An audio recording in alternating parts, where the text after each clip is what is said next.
item on the agenda as quickly as we can. But first of all, a few housekeeping things. There are no fire alarms scheduled for this evening, so if the fire alarm sounds, please evacuate the building immediately. The fire exit is located at the rear of this room. Go down the stairs and meet in the War Memorial Park. Please note that the meeting is being webcast live on the internet, and I'm told it's working. And the webcast will also be published to YouTube after the meeting. Please could everyone, members of the committee and public, switch their phones off or turn them to silent. Apologies for absence and substitutions. We had apologies in advance from Councillor Hussey, who's replaced by Councillor Mike Bound, and Councillor Rowland, who's replaced by Councillor Tristan Robinson. We weren't notified of any substitutions on the Labour side, but I see that Councillor Tony Jones has been replaced by Councillor Harvey, and Councillor Andy McCormack has been replaced by Councillor Grant. And although that's contrary to the Constitution, if you behave yourselves, I guess you'll be allowed to stay, but you're, you shouldn't be here. So. Thank you, Chair. We'll do exactly what we need to do.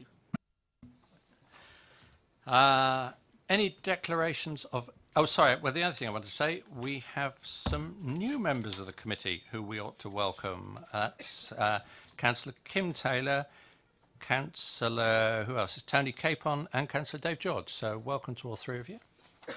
You'll enjoy it. It's a good fun committee. Are there any declarations of interest? No? Thank you. Appointment of Vice Chair. This is always on the agenda.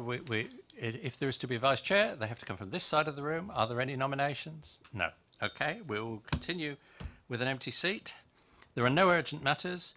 The minutes of the meeting held on the 14th of March are in the reports pack. If everybody's happy with them, I will sign them at the end of the meeting so as not to delay things now.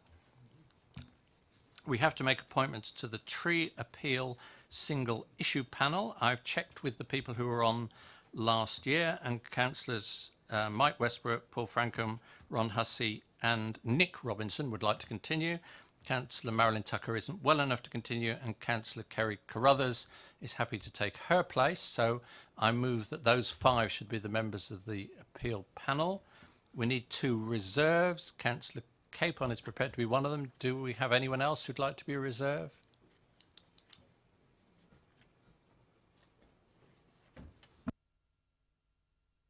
I will consult my group chair and nominate somebody to you.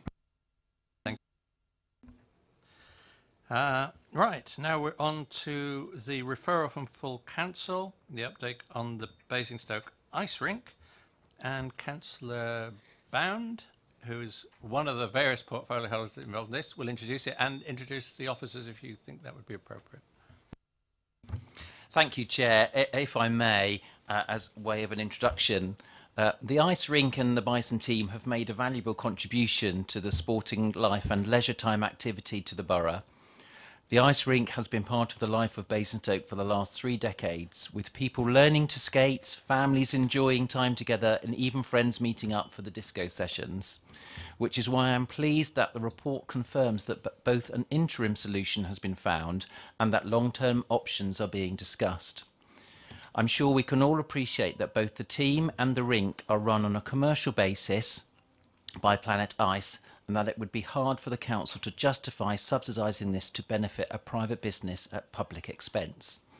So the council has been working with the existing owner, Standard Securities and Planet Ice, to focus on practical ways to keep the rink open.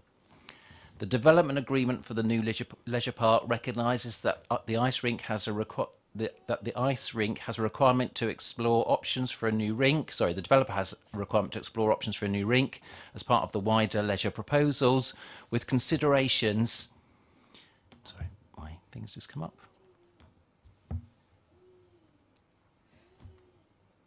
With considerations to requirements of demand and how this can be maximised and engaged, and also a suitable operator found. I'm pleased that all parties are focused on securing the future of ice as part of the leisure offering in the borough. The report contains a timeline to help everyone to understand the history of ownership and when reports have been written regarding the condition of the ice pad. Rink usage figures are also attached. These figures are confidential, but I can happily say that I am pleased to see the number of people who are engaged in active participation, which can only help the health and well-being of our borough, and I'm keen to see this continue and grow. We also have in front of us answers to the questions raised by 10-year-old Harry Tempest at the full council meeting in February, and indeed these have been answered in a recent meeting between Harry and Councillor Isett. I believe his dad seemed to know almost as much about ice in the rink as Harry. I look forward to hearing the views of the committee and would also like to thank the supporters rallying for the rink this evening and hopefully keeping demand strong, as this will be key to a successful future. I have Councillor Isett and officers here with me this evening and hope we will be able to answer questions or clarify any points between us. Sadly, Mike Bovis, our property manager, can't be here, and I look forward to an interesting discussion. Thank you, Chair. Thank you, Provider. So members, you're aware we have one page on pink paper, which is confidential. You cannot refer to that during the meeting. If you desperately want to refer to it, we would have to go into private session and ask everybody to leave the room, which would be hugely inconvenient. So please try and get by without needing to refer to it. And we've been notified of a person who wishes to speak on this subject, Emma Crow. Yes, come forward. When you're seated, someone will tell you which button you press, and then if you could start telling us who you are, if you're a representative, and then I'll start the timer. Technically, you have 2 minutes. Given the number of people behind you and that you're speaking on behalf of, if you go over 2 minutes, as long as you look as though you're getting to an end, you'll be all right. Okay? So tell us who you are, and then I'll start the timer.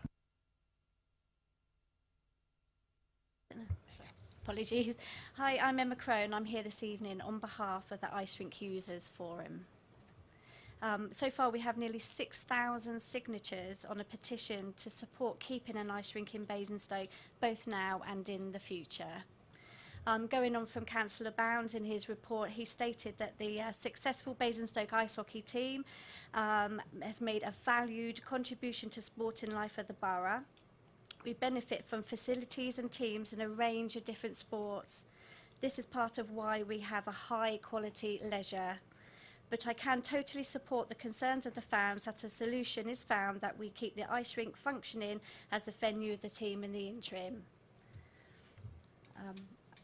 As part of the Users Forum, we have some questions we'd like to put to the committee. Yep, please proceed. What are the intentions of Basingstoke and Deane Borough Council regarding keeping continuous ice usage between the end of the second year period Planet Ice say the rink will last and the time of the New River retail replacement is ready? Question 2. What are the intentions of Basingstoke and Deane Borough Council if the ice pad fails before the end of the 2-year period mentioned in question 1? Number 3, are Basingstoke and Deane Borough Council prepared to give support to a temporary ice rink being built in time to ensure continuous ice usage being available between the current rink's demise and a new one being built? Question 4, would the Basingstoke Council consider would the Basingstoke Council consider building a replacement rink with New River or another partner somewhere other than the leisure park? And finally, we are concerned of the state the current ice rink is in and would like to know if the council and its officers will be taking a more active role than they have done in the past, ensuring the rink will be maintained going forward. Thank you. Excellent, thank you. We were having trouble with the timer, so I don't know how long that was. That was, anyway, fine. If you'd like to sit there while we get answers to your questions, then if you've got a supplementary question on any of them, we'll give you a chance to do that. Is that okay? If I may, I'll start by answering, and I'm sure Councillor Isett will pick up any details that I don't have in detail or things that I don't answer. Some of them I think can sort of be rolled in together. Fundamentally, we're at a position where we recently got all the parties in the room talking. So some of these questions we can't give you answers to now. So, but there is something that says we are very focused on coming up with answers to those questions. So you ask questions about what happens after the second year. It may go on longer, it may go on less. I think that's a realistic question to ask.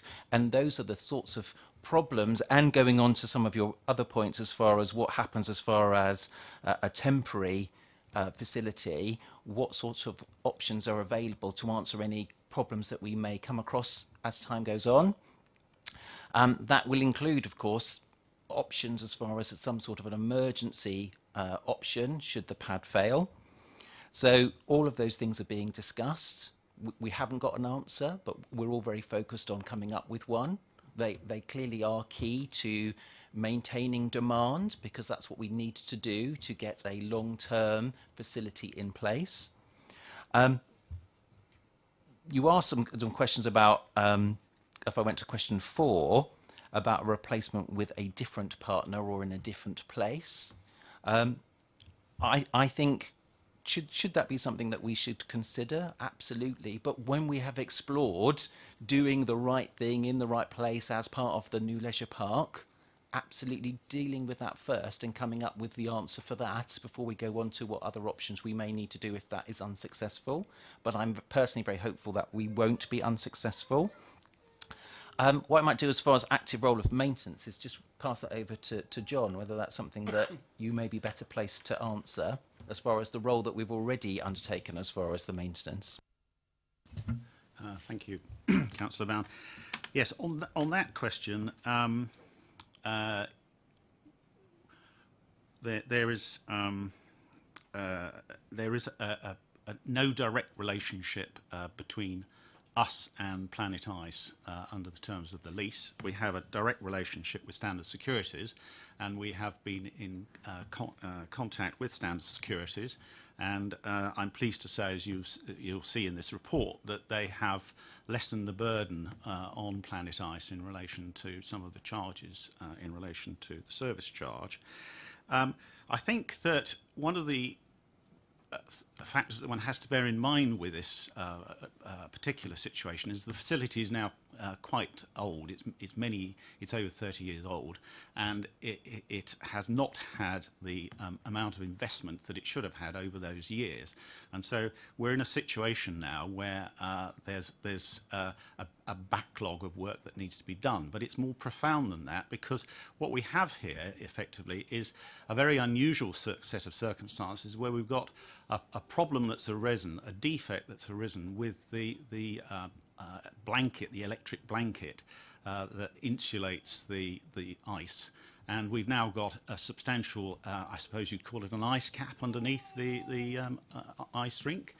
And it's not going to be something that's going to be very easy to put right. Work has got to be done effectively under the building, if you like. And the other consideration that has been at play here is that, as a council, we have to be we've been very conscious of how far we pushed these repairing obligations in relation to the Standard Securities, because there is a danger that they are entitled to pass those responsibilities directly onto Planet Ice, and there's a danger that Planet Ice would turn around and say, well, I'm sorry, we are not in a position to afford to effect these repairs, and therefore they may decide that they wish to walk away from this. And so that would be a consequence that I don't think anyone in the room would particularly want. So we have to be very careful about how far we press this as a council. But over the years, there has been action on the part of the council. We have had meetings, and we've seen the results of surveys that have been done at various points by Planet Ice. And so there has been a dialogue with them, but it's been a sort of constructive dialogue with them, trying to encourage them to do repairs. But I think that that underlying all this is there is a fundamental structural problem with this building, which is not going to be something that can be put right easily. And that's why I think that what we're trying to do in the long term, in terms of looking to the future of a new leisure park, and that in the development agreement with New River, we're contemplating a replacement ice rink, that is actually something that is a forward-thinking approach that the council is taking. But I do accept that in the short term there are some long-term problems that have built up, and there are no easy solutions to these. Thank you. Before I give Emma a chance to, can I ask Councillor Brown, can you just clarify your answer to the third question, which was what would be our support for a temporary ice rink between the end of the 2-year period, which now seems to be safeguarded, and when New River might be able to come forward with a permanent replacement? Well, I think it goes back to those conversations are only just starting to say, having secured the 2-year time period and understanding more about the detail as far as when a new facility might come on stream, that we can then go through what those options could be, and if we needed to put some support in, what that support would equate to. And we don't have the answer to that at the moment, but it's in the mix with how long does the short term last, when does the long term start, and how big any gap in the middle may be and what's needed to fill it. Emma, if you want to just, any supplementary questions or comments?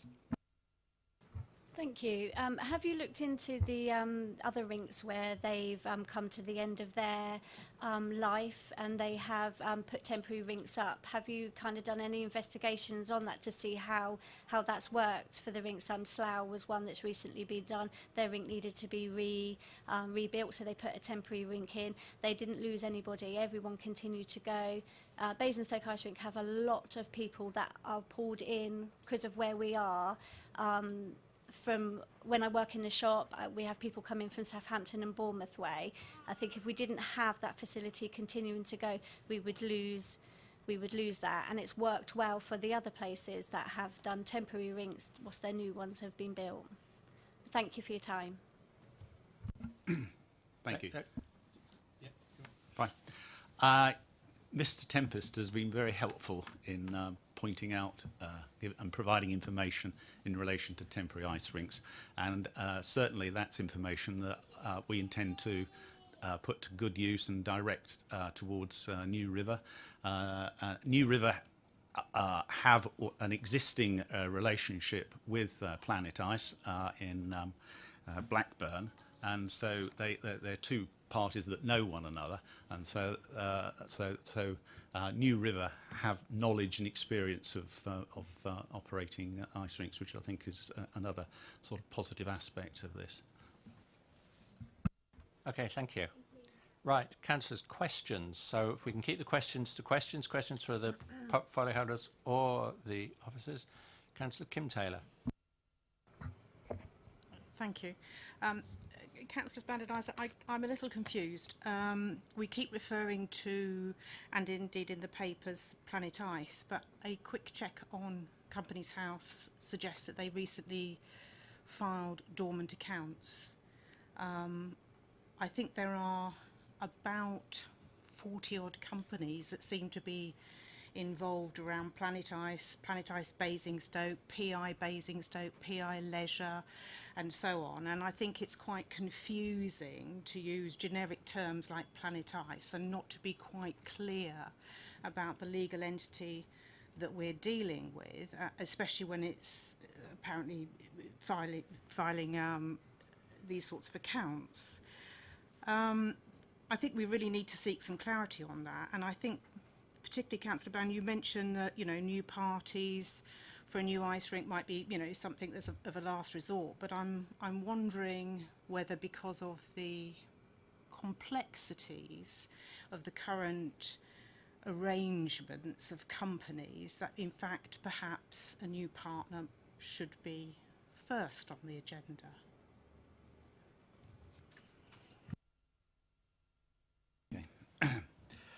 I'm not sure what filing dormant accounts means, to be honest with you, but there is a company, a legally constituted company, that is the company who are the tenants of the Basingstoke ice rink. What their company number is exactly, I don't know, and I don't think you'd expect me to know.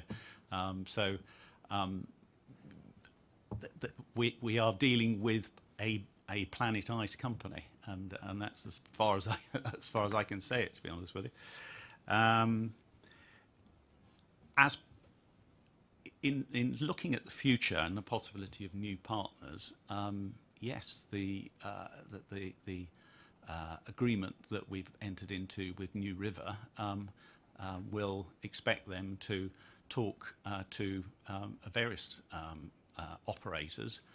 So there's no restriction that it has to be Planet Ice, but equally, I would expect them to talk to Planet Ice because they are existing operators here, and whatever the problems that obviously have existed and currently exist, they've been running a successful ice hockey team. So, but that's really something for New River to look into, because ultimately they're going to need to be able to demonstrate that there's an operator there that is going to be able to pay the rent and operate successfully and continue to live up to their repairing obligations, which is obviously some of the things that haven't happened in this case.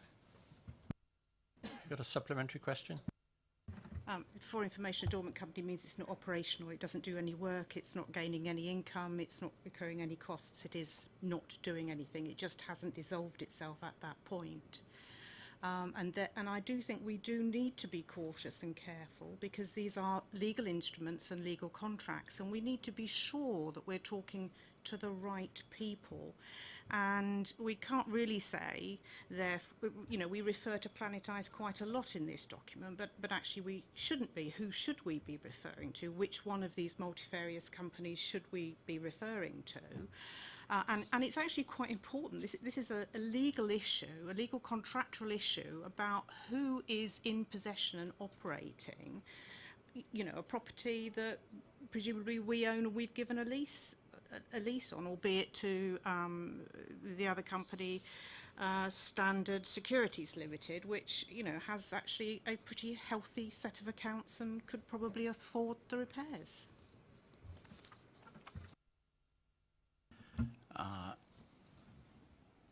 All I can say to you is that I have met Mike Petruius, who is the managing director of Planet Ice and is representing the tenant that is the legal entity which operates the ice rink. I agree with you. We should always be talking to the right people, but as far as I'm concerned, he represents Planet Ice, and that's clear. Right. Anyone else with a question? Yes, Councillor Mike Bound. Yeah, could somebody please explain to me what a temporary solution to the ice rink problem would be? Because I don't understand. There's a great big building there with an ice pad in the middle of it, which is used at the moment. What would a temporary solution be? Thank you. Well, let me start by saying I'm not an expert on these things, and we haven't got officers who are experts on ice rinks particularly either. But certainly, and this is again some help has been provided by Mr. Tempest, that I understand that there are such things as temporary ice rinks and they have been constructed and operated in other cities across the country, and while new facilities, permanent facilities, have been developed. But you'll realise that that putting up a temporary ice rink is still a major undertaking with a major cost involved with it. But these are questions that we will be discussing with New River as part of the planning for the future leisure park. Councillor, oh, sorry, yes. Yeah. Just come back briefly. I mean, it would appear that maybe you've only got 2 years to come up with a solution. So if you've got no real idea of what a temporary solution would look like, I'd be a bit concerned. Yes, but you're rather suggesting that it's the responsibility of the council to ensure that this continues. As Councillor Bound has said, we can't just step in and write blank write checks in these cases. And support privately run organisations. We have problems here. We're being completely open about it, and what we have done, we've acted as a council. We've taken responsibility. We realise the importance of ice hockey to all those who participate in it and who support it, and that's why we've engaged with Planet Ice directly, while we've talked to Standard Securities, and why we're looking to the long-term future and the new leisure park, which I hope sincerely, and particularly if all the supporters here tonight can make a good case for it in the weeks and months ahead, that we will have a new ice facility on the new leisure park. Councillor Harvey. Thank you, Chair. There's an awful lot of if floating around, and I just want to try and pin some of this down, really, because I disagree. It does actually rest at this council's door in a very large way, and were we to shirk our responsibilities on that regard, I think we would be doing all the residents and all the supporters here this evening a great disservice. So I'd like to challenge that point. Can I start by saying that if we have a dormant company, if we have an individual who you've been talking to, Councillor Isaac, that represents the current organisation in play at the moment, doesn't represent the securities, and clearly their profit line is they were up nearly £3 million this last year. So quite clearly the actual head lessee can afford to do the job that's required, and the report says as much. The issue is, are they willing to? And I guess they're looking over their shoulder to say, well, why should we pour money into this when New River Retail are waiting in the wings? So the question begs, who is going to guarantee a future ice rink in this town that will support the bison and all of the other uses that go on? If you won't, if this council won't, if the current tenants and the current head lessees won't, and New River won't, then who in the world will? Because that's the fundamental question. And if we're saying let's push this off and push this off, this didn't just happen overnight. This hasn't just turned up on our doorstep in the past week. This issue has been at our door for quite some time, which begs the question, what has the council been doing over the past few years? A number of years. And on that basis, it isn't just the ice rink. It's not just the rink itself. What's happening about the boilers, what's happening about the air conditioning, what's happening about the other physical elements of the building, which are also important factors in maintaining an ongoing going concern. I think there are an awful lot of ifs floating around here, and I'd like to pin them down and say, what are we, this council, going to do? And when we talk about New River Retail, we're talking about somebody who we, allegedly as an authority, are entering into a relationship with. Why aren't you demanding that they have an ice rink in Basingstoke as part of the deal? You've led it from day one. So why aren't you demanding from them that that is what we want, rather than leaving it for them to decide on the good graces of the residents and the supporters here to prove their case? They've proven it. Are you listening?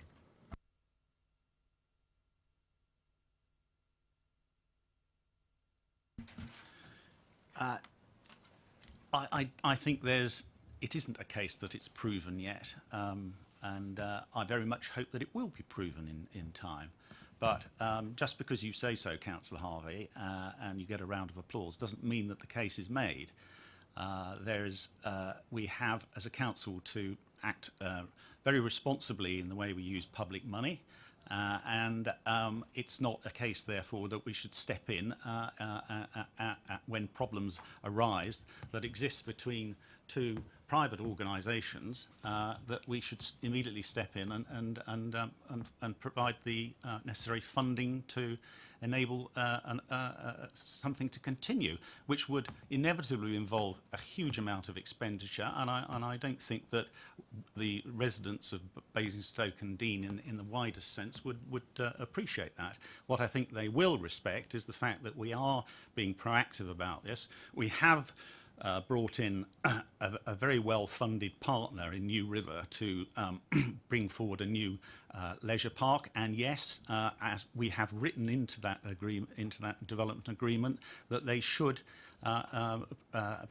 provide a new ice rink, but clearly there need to be conditions attaching to that in relation to the finding that the suitable operator and making sure that the new ice rink is viable. And I would think that even the supporters here tonight would want to be able to say to people across the borough, yes, there is a good case for a new ice rink at Basingstoke, and that it will be well supported, and that actually as a new facility it will attract far more people to using it than it currently is, because one recognises that it's not a terribly attractive usable place at the moment. So I'm quite clear that we're doing this in a constructive, responsible way, forward-thinking way, but we're not doing a sort of crowd-pleasing approach that you so often take, which is sort of we'll step in and give us the checkbook and we'll sign it. That was 3 questions, so I'll see if anyone else has got one first. Okay. Well, it just begs the question, if you're not willing to support this private entity, it was perfectly all right for the Basing View Hotel, and it was perfectly all right for the LEP to put its hand in its pocket to bail them out. That was millions of pounds we've paid out to bring a hotel to Basing View. That's a private organisation. I just find it fascinating the way this council goes about its business at the moment. I really do. And who this administration chooses to support and who you don't, particularly when you're faced with the residents of this borough asking you to support them. I find it quite ironic.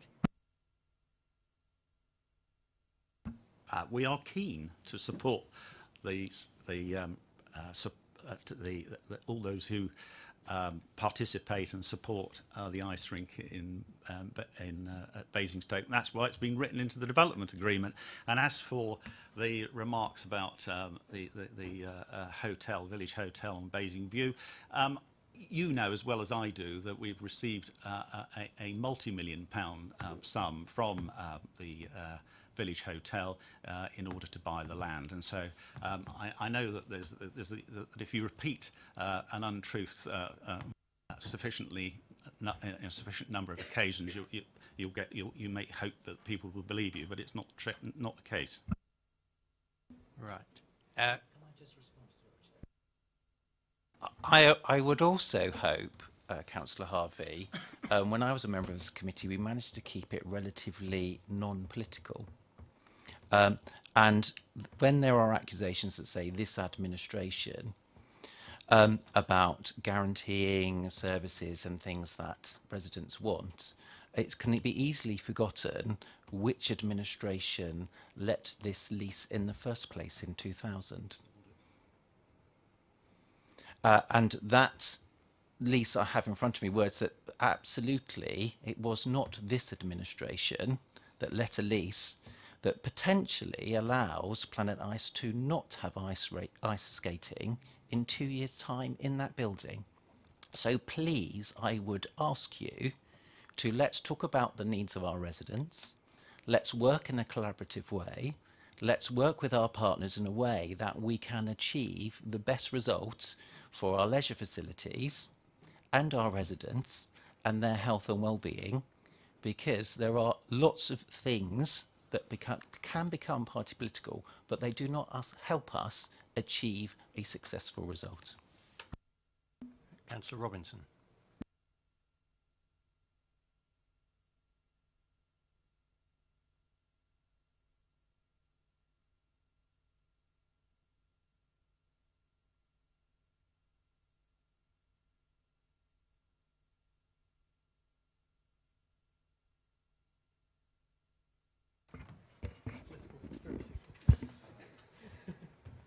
Not a good night for the technology, folks, but you need to speak into the mic for the benefit of the webcast.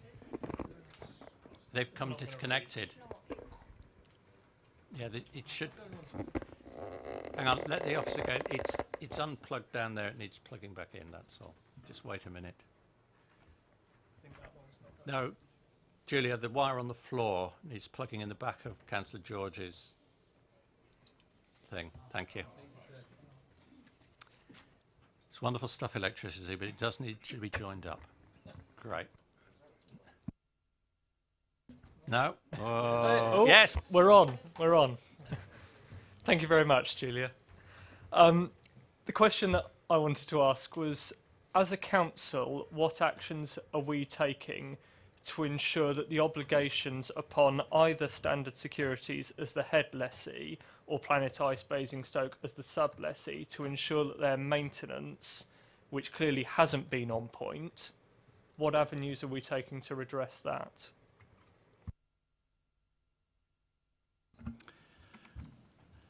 We have had discussions with Planet Ice, and officers have met Planet Ice and Standard Securities and have raised the questions of disrepair over a number of years. But I do bring you back to the question, the dilemma of how far does this council wish to go in requiring Standard Securities, who we have the direct contractual relationship with, to enforce, to carry out its repairing obligations. There is the risk, obviously, in those circumstances that they will, and I think it's a very clear risk that they will pass those responsibilities on to Planet Ice, and in those circumstances, Planet Ice may take the decision to that actually, because they can't afford it, because they, as you say, they may be a dormant company that needs to be established. They may decide that actually they will hand back the keys. But that's, I think, one of the benefits of a committee system, and so I would be interested to hear what the views of councillors tonight are on whether they think that it would be a right course of action for us to at least contemplate. Thank you. I think it's absolutely the right thing that we should be doing. I think it's very clear that as a council we issued a lease to a private company to run a facility with an ongoing maintenance arrangement to ensure that the rink is kept in Basingstoke in a suitable condition to be used for the future. It's very clear that those obligations haven't been met, so we should look to that company and say, hang on a minute, you haven't kept up this facility which you agreed to in the manner in which we expect. That hasn't been taking place for a number of years, so we are going to pursue action against you to ensure that that is put right. And I don't think it's right for us to say, well, we don't want to push them because they might hand back the keys. It's very clear that this company has been taking the profits out of the ice rink for a number of years, walking away with those profits and not investing back into the facility and expecting the council to pick up the tab afterwards, and I think that's unacceptable. Okay, that wasn't a question either. Right, any more questions? Yes, Councillor Kim Taylor. Councillor Bound, could I please ask you for an assurance that there will be an attempt to create a record of the proper legal relationships between all of the 44 odd companies that exist, so that you know exactly who you should be dealing with, and that there will be due diligence undertaken, because my concern is if we're sitting here saying we're allowing ourselves to be blackmailed by a company who will say we can't afford it so we'll walk away, despite the fact they took £2 million for selling the lease that actually they're not fit to run it, are they? If they are in such financial straits, you know, we must do due diligence on this, surely.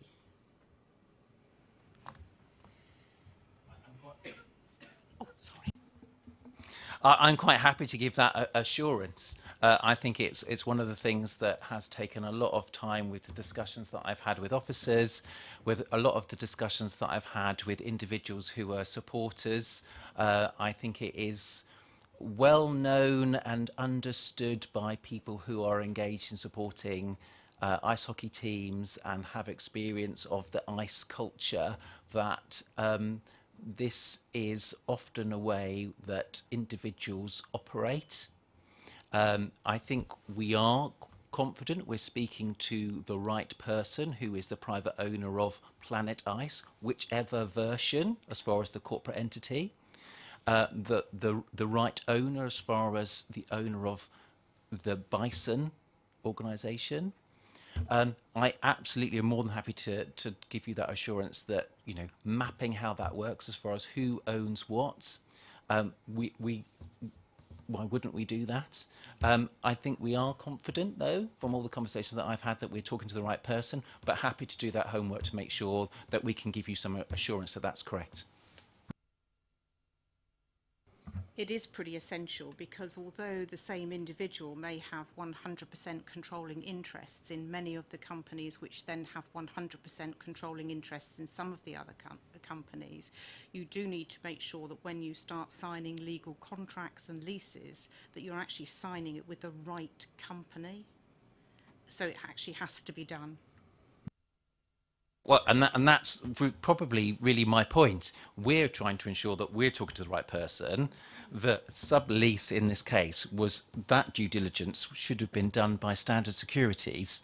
That's where Councillor Isaac was talking about, you know, we aren't in a direct relationship with Planet Ice. It is through Standard Securities. It is Standard Securities who we talk to, together with the person who owns Planet Ice, whichever version, to establish what can be done and what we expect the head lessee to do to get their tenant, because they obviously have some responsibility in this process as well.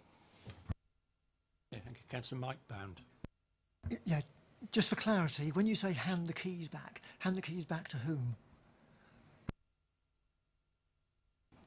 Well, in those circumstances, it would be to Standard Securities. Councillor Harvey. Thank you, Chair. I think from the questions that we've heard this evening and the way that this debate is going, I think there's 3 or 4 different strands that this council needs to get a grip of in terms of what's going forward, and I hear what colleagues are saying. I would suggest that if we are going to give any security to the longer term options, I want to see New River Retail's feet held to the fire, and I would like some certainty from them as soon as possible, as in tomorrow, if I would really be having my wish heard, that they can, it is in their gift. Obviously, you've said that this evening. I want to see a real long-term commitment to an ice rink in Basingstoke that would support the current uses and the users of the current ice rink. I don't see why we can't, significantly make progress on that, seeing as that is in our gift to push that agenda with New River Retail. And if New River Retail don't step up to the plate, then I think publicly they need to say that. I think the uncertainty around that is a difficult issue, and I think New River Retail do need their feet held to the fire on that one. I think when it comes to the temporary or the existing facility issue is, and Stan, as you've described it, but a lot more complicated, significantly complicated by who is going to pick up the bill for quite a significant number of very serious capital issues associated with the building. Now, if this thing goes under, if we allow the Bison to go, if we allow a successful sports team to leave Basingstoke because nobody can deal with the issues in front of them in the building, it would be such a terrible statement on Basingstoke and Dean Council and these other companies. It really would. And I am absolutely sure there is a way through this if the will is there, which begs the question, what can we do in the short while to secure those serious capital issues that are very relevant? We have put our hand in our pocket when it suits this council to bail out and to support other organisations, other private organisations, when it suits us. And I think that's a conversation to be had. It isn't party political, it's a point. The administration has made decisions that support other private organisations when it suits the administration. That's your job. You're the executive. You make those decisions. I'm challenging you and saying, if you do it for those, you can do it for Bison, you can do it for the ice rink. That's the point. The temporary element is something worth exploring. Say everything goes, everything becomes a crisis. What is the temporary solution that this authority could bring to the table with others to help the situation? That can't just be left out there to pick up at the last minute at the 11th hour. That's going to take some serious planning. We are a massive landowner in this borough. We have opportunities and partnerships that we can explore with others. We've got those links. We used to be a council that was very good at brokering very good deals for our residents in a way that was supporting these kinds of very important uses and very important part of our community. So my question begs, on all 3 of those strands, we'd like to see progress, not one going to the other, going to the other. These to be a multiple strand process on the go here, and us to have the confidence that our cabinet members have got it, our officers have got it, and if they haven't got it, and I did note in the documents, there's an awful lot of documentation, and colleagues have pointed out, there's an awful lot of documentation that is missing or has gone missing over the years, which begs the question, where has it gone and who allowed it to go in the first place? There's just an awful lot of ifs, and I want to, as I say, I'll go back to my first point. I want to pin down some certainty here. If the committee can do that this evening, and if the cabinet members can give us that certainty, that would be a step along the way, wouldn't it? And I think the most important thing is to be brutally honest here. You articulated the temporary solution being pushed, if you like, into the long grass. That isn't what I said. What I said was we have started those conversations because we understand the planning needs to be done now so that it can be implemented if and when it is needed. And those conversations are taking place. I just can't tell you what the outcomes of those conversations are. And we hope to have some idea about what those options are, because as Mr. Tempest has discussed with Councillor Isett, they are, you know, well rehearsed in other cities and towns as far as how you go about and how much space you need and the facilities you require to support those temporary facilities. And it is therefore really important that we have all the right parties in the room to have that conversation. There is a reality, and I want to be very, very candid. You know, some of this strikes me as the same conversation that I've had regarding the football club. And what lessons did I personally learn from the football club? I'm quite happy to share them. And it always strikes me that fans know this more than anybody. It sometimes does come down to one person, being the person who has the biggest stake financially and potentially all what appears in their mind to have all of the cards in their hand. You know, we are being asked the question, what is it that we can do to guarantee the Bison stay in Basingstoke? The Bison is owned by the same person who owns Planet Ice. That is the same person who can hand the keys back. Councillor Isett and I cannot sit here and say we can guarantee that that private individual will not take the Bison away tomorrow, 2 years' time, 5 years' time, 10 years' time. We can't do it. We won't do it. And I hope everybody in this room understands why. And I suspect the fans understand that more than anybody else as far as how that business works. So those conversations are really important because, yes, as Councillor Robinson was suggesting, we can come in really hard with the owners. That does not help with the Bison. It may help with Planet Ice because we get the keys back and we give it to another provider and negotiate that. But the Bison could be gone because that person who owns Planet Ice, who we've upset, has taken the Bison elsewhere. So that is why it is a very sensitive line to follow. And that is why we are passionate about delivering it. We hear what our residents say. I will sit here and say we are all doing our best to achieve that. But I know people in this room understand how difficult that is. Okay, Councillors, we've definitely got past questions and are now into debate. So anyone else want to contribute anything to the debate? Yes. Thank you, Chairman. No, I just wanted to say that to add my support to the fans and people here. I mean, we all agree, I think, unanimously that the importance of the ice rink to Basingstoke Borough. So there's no doubt about doing what we can.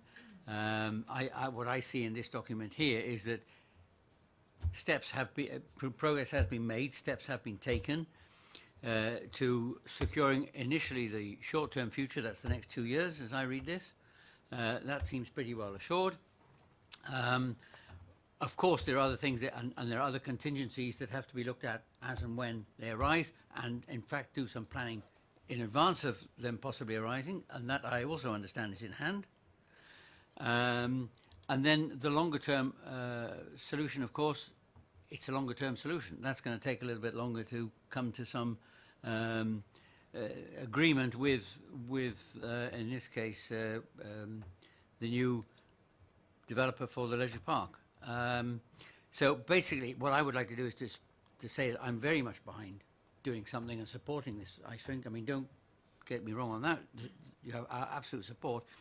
It's not quite that simple. And as I read this document, the other thing that comes to my mind about the breach of state aid rules, I mean, that's this aspect of financing private companies. So, I mean, I'm not sure whether everyone's aware of that, but there are very clear rules on that, and we certainly have to be careful that we do not get ourselves in a mess on those. With that, that's what I wish to say. Thank you, Mr. Chairman. Thank you. I'll leave it at that. Thank you. Councillor Mike Bound. Thanks, Chair. I mean, there's a big part of me that totally agrees with what Councillor Robinson said. You know, that if the people didn't maintain this facility in the past, then their feet should be held to the fire. At the same time, I understand what is being said over here, that if we do, we might lose them altogether. But I'm not absolutely sure from what I'm said over this side whether they're a good entity to be within anyhow. And the other thing I'm still coming back to is I'm not sure about this temporary solution. It doesn't seem to me that the temporary solution is too far in the future.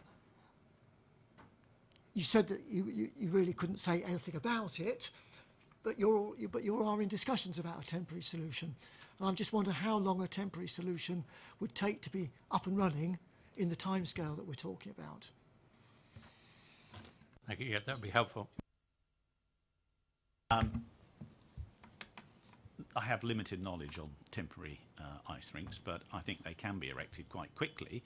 But it does raise the question of where do you put it, because they take quite a bit of land. So it's as with so much of this.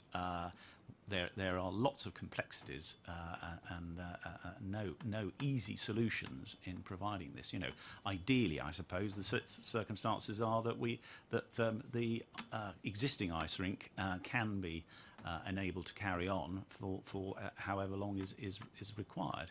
But as I said, there are examples elsewhere where temporary ice rinks have been erected.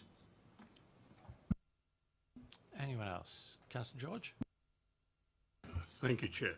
I think we all really support the Bisons and their supporters, and obviously the ideal solution is for them to continue to support the teams at the current facility. And I think, you know, Councillor Eyes has mentioned this. There's a lot of uncertainty about how long the ice rink will last and what have you. But could I encourage us or us to encourage Standard Life or the operators to look at all possible technical solutions, and they need to be long-term technical solutions. We're talking about a temporary facility here to keep these things operating over the next however number of years it takes to get a long-term solution. I really would look at that, and they may be significantly less than we all recognise as a problem with the maintenance of the facility, but there might be some short-term conditions raising the level of the ice or something like that which enable them to continue to operate for a significant period until the new ice stream comes on stream. So I think it's a technical solution possible to this as well as a commercial one. That's what I'm saying. Thank you. Anyone else? Yes, Councillor Kim Taylor. When might we expect a further report and update?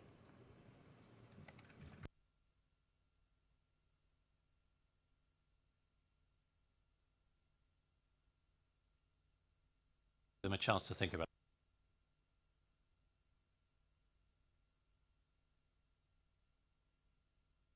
If I may, Chair, I wonder whether I could come back to you outside the meeting when we've got an indication when the best time, when we've got a really good update where we can be much more clear about what, how and when. So I'm quite happy once we've spoken to all the partners, because, you know, there are some key players that we need to make sure we can get on board. Okay. Just trying to draw things together, because we do try and reach conclusions that most of us agree with on this committee, rather than falling out over it. I think we're probably all agreed that we want to see the council encouraging New River to reach a conclusion on the future as quickly as possible. It won't be tomorrow, which was what Councillor Harvey suggested. They do need to do a proper analysis of the options. But I was told before the meeting that we could certainly expect it within the 2 years that we now seem to have a future for the current facility. So I think if everybody's agreed with that, we should say that we hope that we will continue to press New River to reach a conclusion as quickly as possible, and certainly within 2 years. Yeah, Councillor Harvey.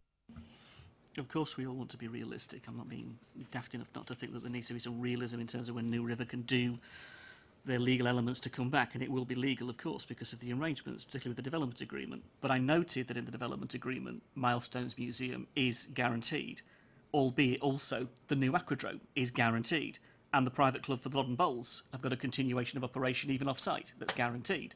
So if those elements are in there, what I'm saying is it shouldn't take 2 years for New River Retail to give us some certainty. It would be foolish to think 2 years from hence they still may not have done that. Actually, I think the gift is there. And if they don't hear us tonight, then I really am banging my head against a brick wall. We have got to get New River Retail, who are going to do this wonderful new leisure park, retail park that we are being told, to give us a commitment. So please put their feet to the fire on this and don't allow them to take 2 years to come to a conclusion. We will press and just quickly, but the other things are part of the development agreement. You can't rewrite the development agreement once it's been signed. You cannot change the fact that there are specific provisions for the pool, for Milestones, for the bowls, and a specific provision for the ice rink. And each of them will have to be, New River will have to fulfil the relevant bits of the contract, the agreement in relation to each of them. So I think we've. I'm just disappointed the ice rink wasn't on that list. That's all. Chair. Well, yeah, we've heard that before. Yes. So I think there's New River. I think we also probably there was a general feeling around that we would encourage Councillor Bound to get as forward as rapidly as possible to know what a temporary solution would look like in case you need it at the end of 2 years, or indeed should there be a catastrophic failure of the pad before then. So.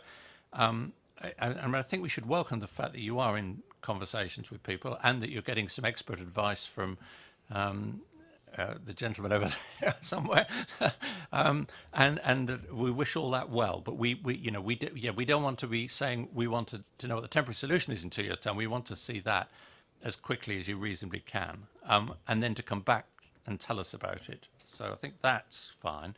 Now, the more tricky one, where I haven't got a feel for what we want to say, is whether we want to encourage officers and proprietors to get nasty with the head leasee, which is the only ones we can with the risk that if they put pressure on the Planet Ice owner, he takes the bison off somewhere else. I mean, because I think that's finally judged, and I'd be interested in views on that before we try and reach a consensus.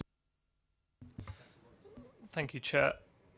Personally, I think that should be almost the first thing that we do with this approach. I think it's really difficult in that it is the same individual who owns the Basingstoke Bison name, who is the same person who owns Planet Ice, who is the same person that we've been talking to.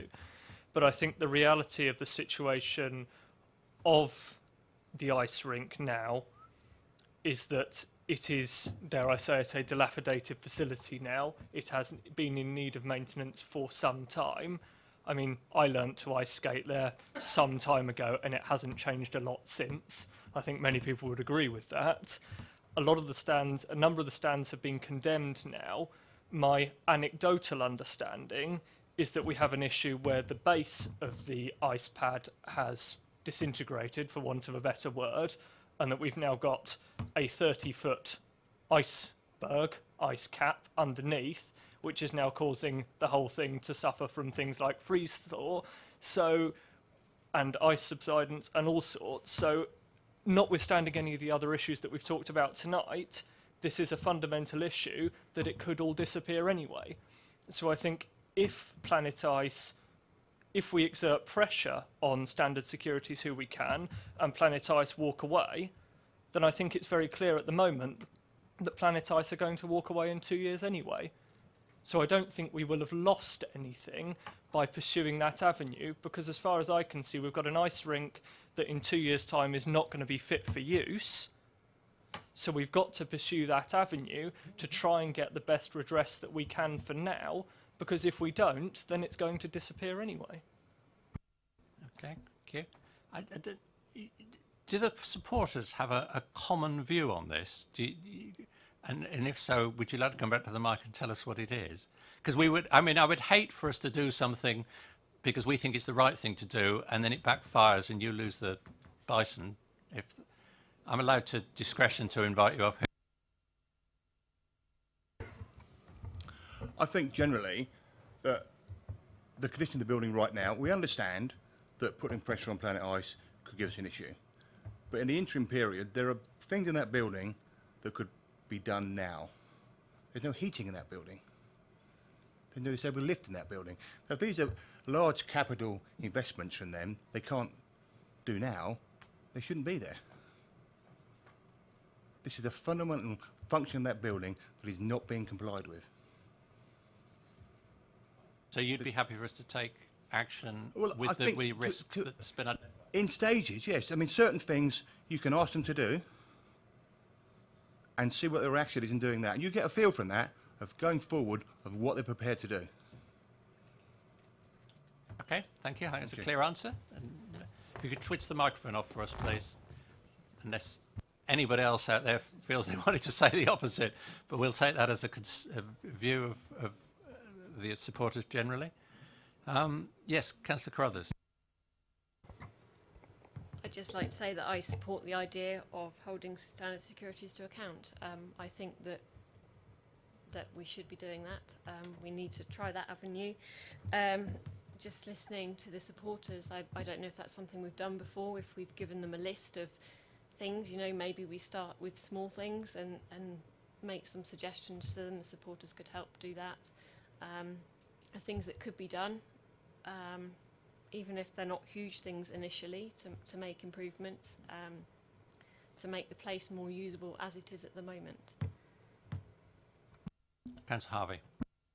I think there's an element of building goodwill, really, isn't there? There's a sense of having a list to work from that would be the boilers, the air conditioning, the elements that have been discussed, where we know Standard Securities have got the financial capacity to do things because they are not an unprofitable organisation. They have a responsibility. The danger we need to manage, and that falls on the professionalism of this authority, which I have every confidence in, is to manage that risk, if you like, that Standard Securities then say, well, we're not, and we're going to pass it on to Planet Ice. And then what do you do in those circumstances? Because as colleagues have already pointed out tonight, the nature of the business, the nature of the organisation with which we are dealing with, and if it is a company as registered that has a dormant set of accounts, then they are not going to be able to shoulder those capital elements, are they? From what we can see, you have perhaps a different sight, and I don't know the answer to that. But again, that comes back to the point of finding out, doesn't it? And we may already know or may not know. I get what colleagues are saying.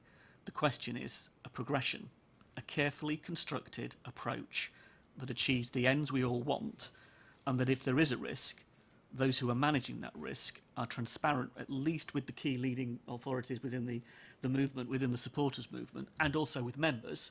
So while it might come back to committee chair, I think that's a useful exercise in the future. Right now, I would like a cabinet commitment that at least members, collective on the council, can be kept informed of what you're doing, so that when necessary we can support, but also when necessary we can raise the concerns we have with you. And as you want a constructive way forward, that's a good way to do it.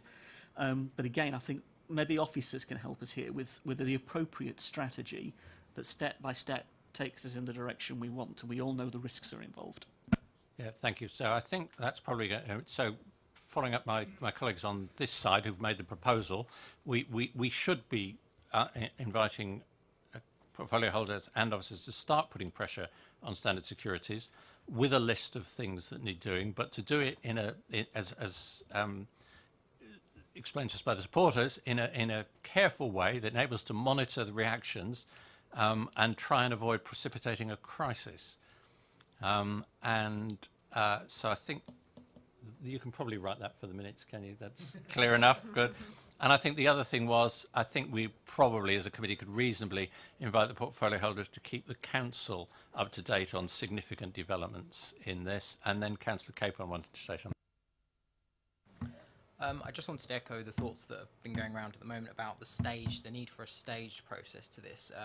And whilst I sort of note in the report that it says that the situation is still hypothetical regarding the council seeking to enforce repair rights. So with that being the nature that it's hypothetical, there's a good chance that other factors will come into play. So that absolutely means we need to take a staged process.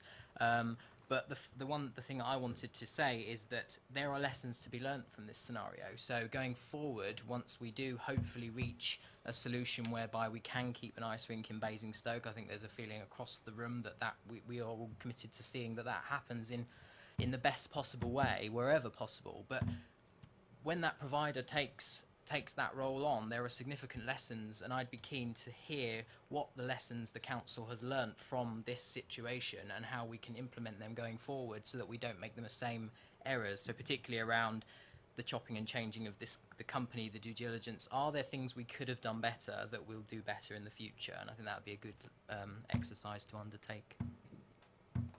Right. I'm just thinking, yes, it's a good point. I mean, as was pointed out, the actual sale was many, many years ago, long before the current administration was the current administration. And if mistakes were made in the original sale agreement, we've probably got, at officer level, 20 years of experience since then that might enable us to avoid the same things. Would it be worth committing to review? And if so, should it be this committee or scrutiny that does that?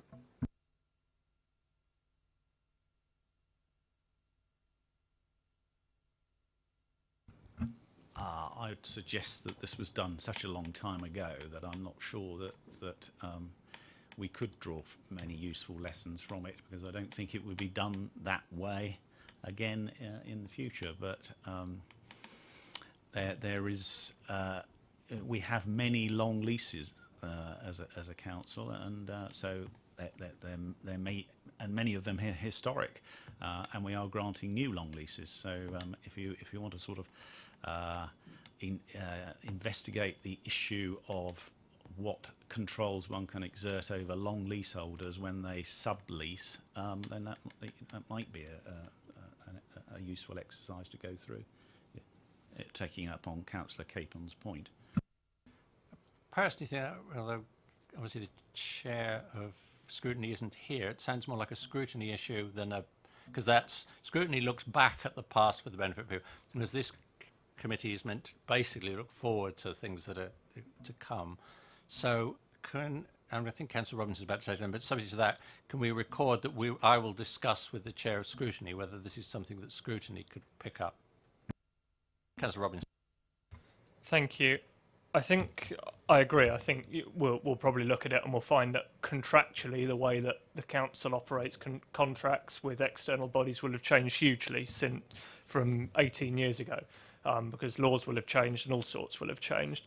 But I think the key point in this that we can learn from is how do we, as a council, when we issue a lease with a maintenance obligation to the lessee, how do we ensure that those obligations are met? How do we ensure that if we're saying to somebody, you can have this fantastic ice rink facility where we can have, you know, one of the best ice hockey teams in the south of England, but you've got to maintain this facility, what we need to be sure of is that we don't get into a situation again which says, actually, this facility is no longer fit for use because the private company who we've issued that lease to, or the private company who we've issued the lease to has then sublet it to another, they haven't met those obligations, and we're then left picking up the pieces with our residents. Okay, fine, yeah, I'll pick that up. Councillor Harvey, did you want to add to that? Just to support what you're suggesting, I think scrutiny is the right place for it. I think if it's going to be an examination of how we go about contractual arrangements, how we go about lease arrangements with private organisations, in the sense that as a public body, we have all of the due diligence obligations we have, and we have all of the responsibilities we have. We are a massive landowner. That is to this borough's advantage. That is to our residents' advantage. Therefore, the management of all of that and the security of all of that is worth investigating and assuring ourselves and then residents of going forward. So, yeah, I think you having a conversation with the chair of scrutiny would be a productive way forward for that element. Proactively, look to the cabinet members to keep us informed of how all this goes forward over the next few weeks and months. Yep, they've given that, and that'll be in the minutes. Okay, I think that's concluded. Yes, Councillor Kim. Sorry, can we please also record the fact that we'd like to know what the contractual arrangements are and who the legal bodies are that we're contracting with, please? Thank you, yes, I think that's right. So we'll add that. You can send an email round the committee when that's clear. Well, thank you, committee. Thank you to everyone who's been. Did anyone count how many of you there are there tonight? How many? Okay. Well, I'll find out later. Anyway, thank you very much for coming. I hope you found it interesting, and we will certainly, as was said earlier,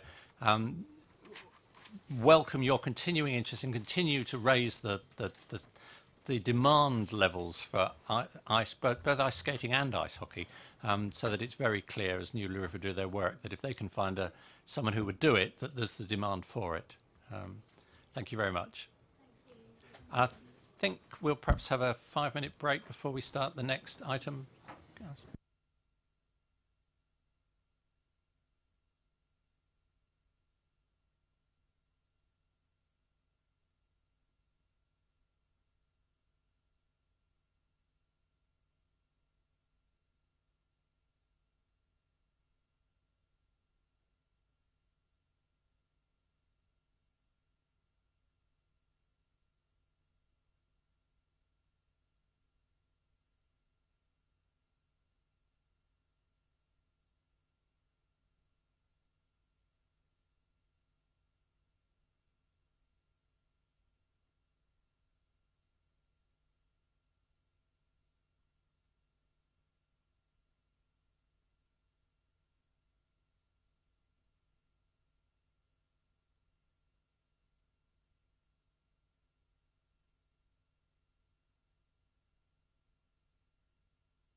Okay, committee members, if we can gather back.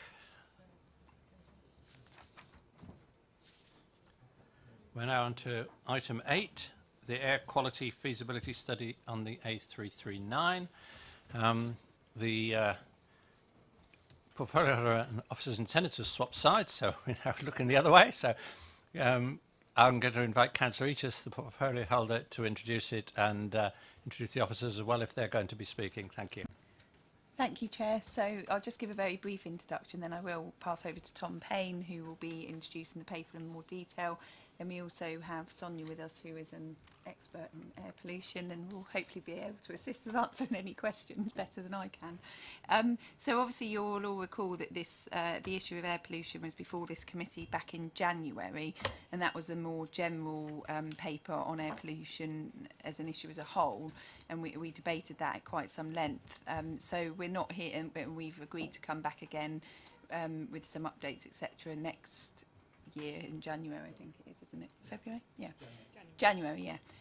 So tonight isn't to obviously repeat all of that. The officers continue to work with air pollution, etc., and we're looking at what can be done. But this is about the specific issue of the very short stretch of the A339, where DEFRA have predicted a very small exceedance.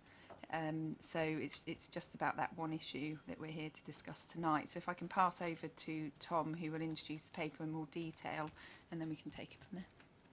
Presumably we'll have your introduction before we invite the public to speak. Yeah. Good evening. So going back to the last committee meeting we had to discuss air pollution. Just after that, the government issued us and another 32 local authorities with a specific direction asking us to look at one particular area in the borough to check whether or not it complied with an EU limit for nitrogen dioxide. So in total, 63 local authorities in the country have been tasked with undertaking very similar studies in their particular areas. The national modelling showed that along one particular short section of the A339, so between the A30 and the A33 junction, there was a predicted exceedance of the EU limit, which is 40 micrograms per metre cubed, of about 1 to 2 micrograms, until the end of 2019.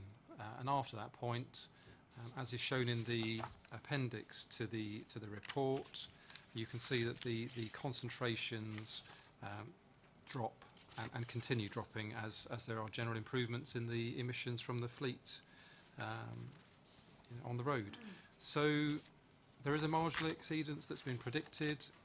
We've been tasked with reviewing that and looking to identify whether there is or not, and what could be done to bring about compliance. First thing to mention is that the national modelling was based on a 2015 traffic data. And of course, since then, we've had significant improvement to the Blackdown roundabout, which has transformed traffic flows in that particular area and considerably reduced congestion. So clearly, we need to remodel based on current traffic flows, based on current traffic speeds. And that is the work that we are undertaking. So we have got more current traffic data, and we have got that, put that in the hands of our consultants who are currently carrying out that modelling to determine whether or not there is a potential exceedance of that standard. We've got to get this work completed by the end of July. That's what we're required to do. So, and we're on course to achieve that. I think that's probably as much as I can say about the background to what we've been asked to do, and where we are on that journey. But I'm happy to answer any questions. Yeah, well, I think we'll have the outside, the public participation first. So we've got two long-standing friends of this committee, Martins Bierman and Heath, coming up. I'm not sure which Martin's going first. I was told Martin was going first, but that didn't terribly help. So, right. Martin Heath first. And I'm hoping the timer's working this time, so you've got 2 minutes. When you're ready. Okay, it's all yours. Thanks, Chair. I really want to just pose a simple question to the committee tonight. Do we want to live in a town where 3 days out of 5, young children, the elderly, those with heart and lung conditions can't go outside to play, to go to school or even shop because air pollution is so bad? Now, I know the answer to that question, I hope. Of course not. But that is where we already are in Basingstoke. The UK is covered by daily air quality indexes. You can find them online. I'll point them to you if you wish. It lets people know if air quality is poor. Yesterday, Basingstoke's level of pollution, air pollution, was graded as moderate. Let me read you the government's advice on what to do when air pollution is moderate. Adults and children with lung conditions and adults with heart problems who experience symptoms should consider reducing strenuous physical activity, particularly outdoors. That was yesterday in Basingstoke. Over the summer, it will get worse. Yesterday evening, our local air monitoring station issued an air pollution alert for one particular pollutant, ozone. Levels were above the legal limits. If we had to issue warnings that our water was not safe to drink on particular days, there would be a public outcry. We have a right to clean water, and we have a responsibility to make sure the air we breathe is safe. Now, on the agenda tonight is a paper that addresses one single type of pollution, nitrogen dioxide, in one tiny area of our town. It's on the agenda because the High Court has found that just one type of air pollution in Basingstoke is so high that immediate action must be taken. Those were the judge's words at the High Court, not mine. And it's not just NO2, nitrogen dioxide, we need to worry about. The Air Quality Index monitors 5 types of pollution where we need to take action: ozone, nitrogen dioxide, sulfur dioxide, and particulate matters. That is your 2 minutes, Right. so if you can come towards a conclusion. Just to conclude, yes, of course it's important that tonight we debate the fact that one place in Basingstoke, one pollutant is above legal levels. But please do not lose sight of the far bigger picture. The air we breathe across our town and borough is polluted, not with one, but with many different pollutants from our traffic, our buildings, and our land. Let's not get distracted. We need to breathe clean air. It is our responsibility, all of our responsibilities, to make sure our children, our elderly, and all of us get the air to breathe that we deserve. Let's start taking action now. Thank you. Thank you.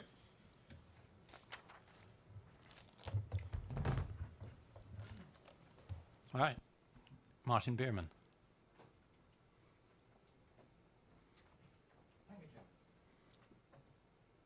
Right. You're about microphone on, and then you can get. Thank you. Okay, thank you. Is it on? Yes.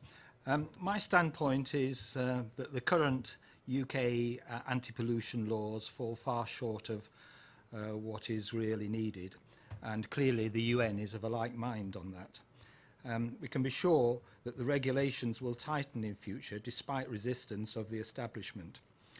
However, I will wish to say that the officers responsible, Sonia and Tom, I'm sorry, for a moment I forgot your surnames,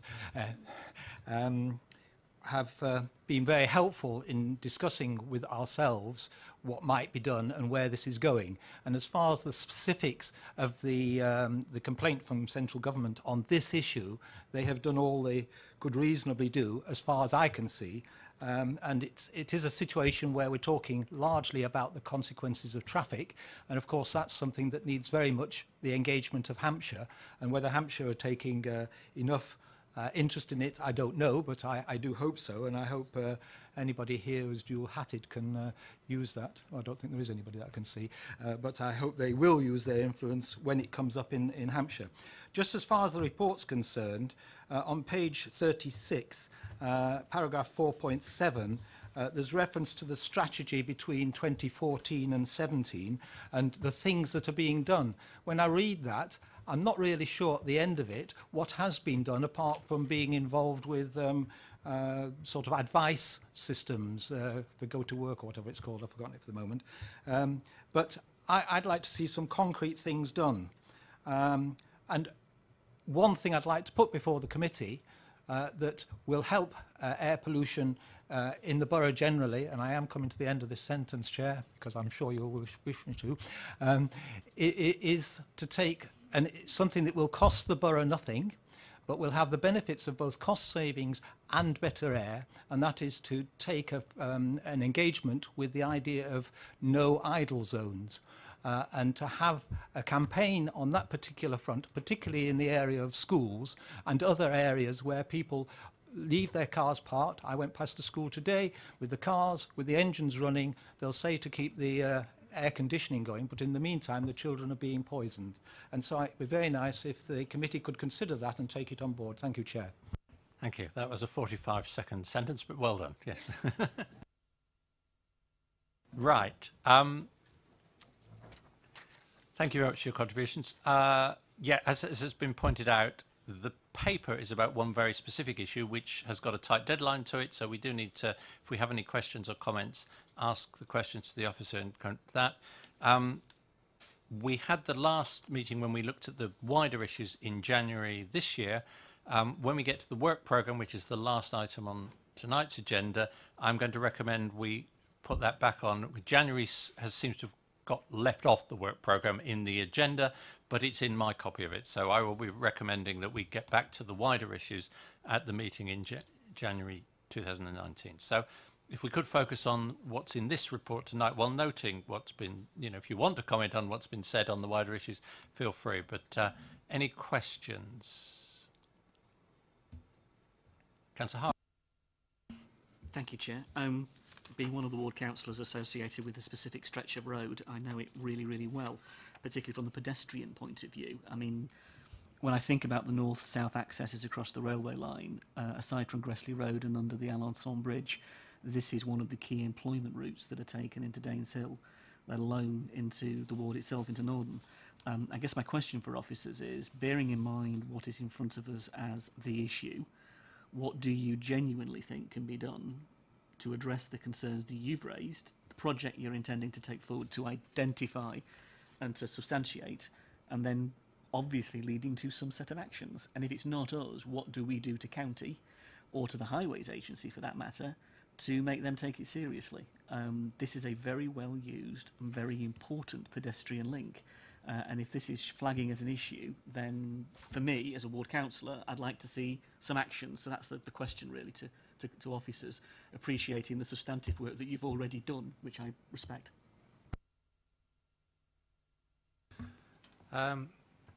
So in terms of what options there might be, I mean, the first step is really just to clarify, do we have an exceedance of the EU limit at those locations? And I say the traffic data that was used in the national modelling was 2015. There's been a huge change, obviously a £12 million improvement scheme at Black Dam, which we all know has transformed traffic flows in and around that area. We have to do that first step, which is to understand what impact has that had. Does air quality, at those particular locations meet that limit or not? If it doesn't, clearly we then need to look at what the options might be to try and improve that situation.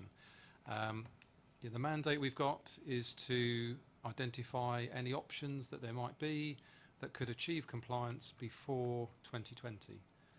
So, over the next 18 months, 2 years, is there anything we could implement that would actually achieve a benefit in that period?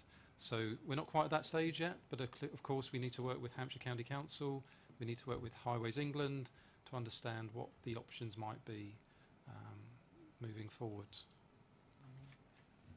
I think you'll want a supplementary. Thank you, Chair. Thank you. What I'm interested in as well, and colleagues will share this because it's not just for example, the A30 roundabout that's being redone at the moment, or on the list of roundabouts to be redone.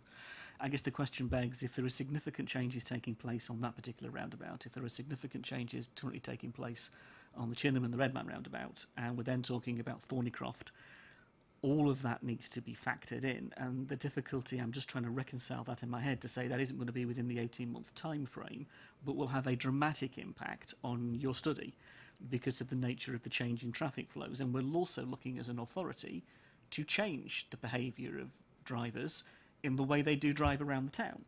So that also has to play a part in this. I thank DEFRA for the money. I mean, thank you very much. Getting money out of government is always a good thing, no matter who's in charge. The context is what time frame can you use it for, and will you tick their box? The other aspect to bear in mind is the significant amount of development that's going on. We've just put nearly 200 houses on New Horizons, which comes out onto that roundabout at Reading Road, which directly affects this particular location. We've got the Piatt's development coming in down the other end of the road. You've got the development coming in at Swing Swang Lane. We've got major development going on in and around the Chinham area, Razors Farm. All of that element will come directly onto this point, but it may not be within your 18-month time frame. So you may say within those 18 months we don't have a problem. However, within a very short space of time, we may well have a problem. And I'm just trying to understand what you can do either to elongate the time so that you can adjust for that, or if not, what do we then do? Do we need to find another grant from somebody else to maintain the work that would be ongoing? I just don't know the answer to that.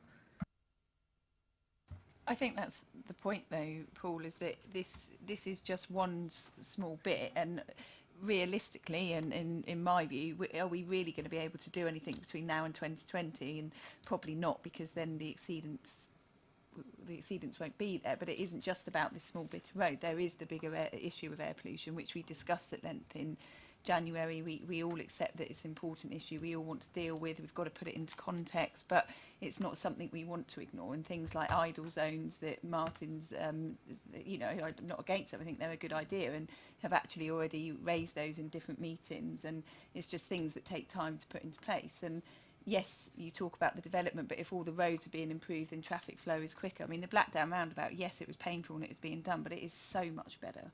And it is, it takes a lot of traffic away. So it's right. Are we going to miraculously do something by 2020? Well, probably not.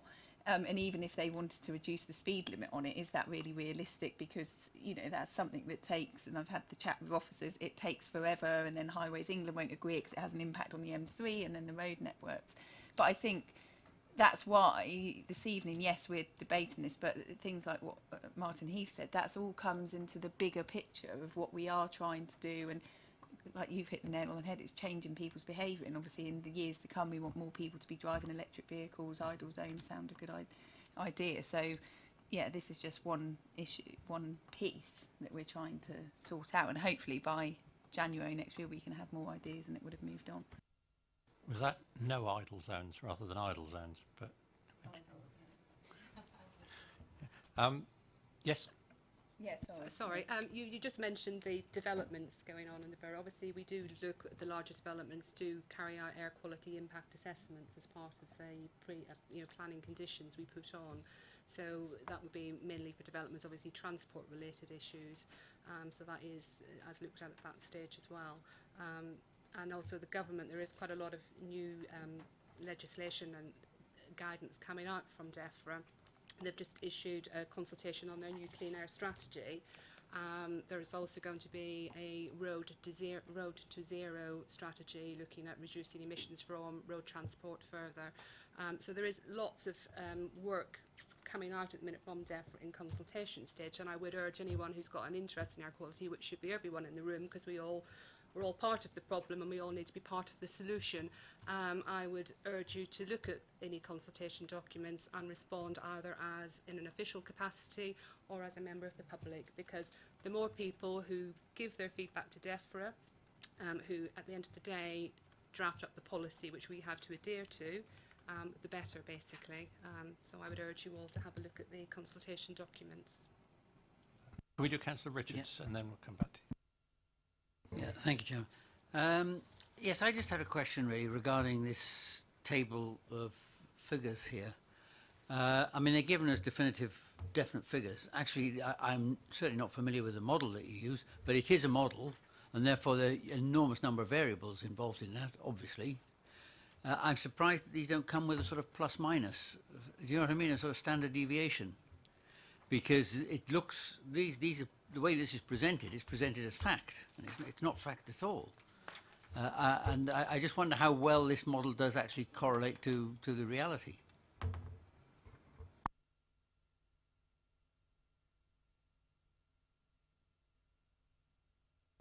It's all right, the officers are deciding who's going to... I mean, you are absolutely right. This is not 100% accurate at all. Models are, there's always a degree of error. A lot of assumptions go into it. The the weather conditions, the flows, the composition of the fleet. Maybe they don't take into account the topography well enough in terms of the incline. Lots of variable factors, which mean you have to treat these figures with a degree of caution. The work we're doing at the moment is far more detailed in this one specific area, looking at the lay of the land, the speeds along that particular stretch in a lot more detail, the composition of the traffic flow through that particular. We are modelling it in a far more robust and detailed way at the moment to give us more confidence, but it's still not. Modelling is modelling, isn't it? It's But I mean, wouldn't it be simpler just to put, whatever your test tubes, whatever it is, these things. I remember the last time we discussed this, you explained the equipment that's used. Some of those on these footpaths at the relevant point, and actually to measure, and then you actually have an actual value. We are so there are tubes there measuring it, but of course it takes several months before you can actually build up a reliable picture as to what the actual concentrations are. Now, when we first embarked on this particular piece of work, we were told by DEFRA they would not accept diffusion tube data. It didn't meet the test that's set by the European Union to satisfy them that there is definitely no problem based on diffusion tube data. That's subsequently changed, actually. So probably in the last month, the advice has changed, and they will accept diffusion tube data as a means of demonstrating that actually you do comply. Unfortunately, we're still not going to be able to do that because we've got such a short period of monitoring. It's not somewhere that we've routinely monitored in the past. Good, but that's an ongoing monitoring. Yeah, okay. Thank you. Again, taking these predictive figures going out to 2030, and to pick up on Councillor Harvey's point, do these include any allowance for housing, additional housing and additional development? Is that built into these numbers, please? Yes, it is. Yeah. There is an assumption built into this that there will be growth and traffic flows will increase.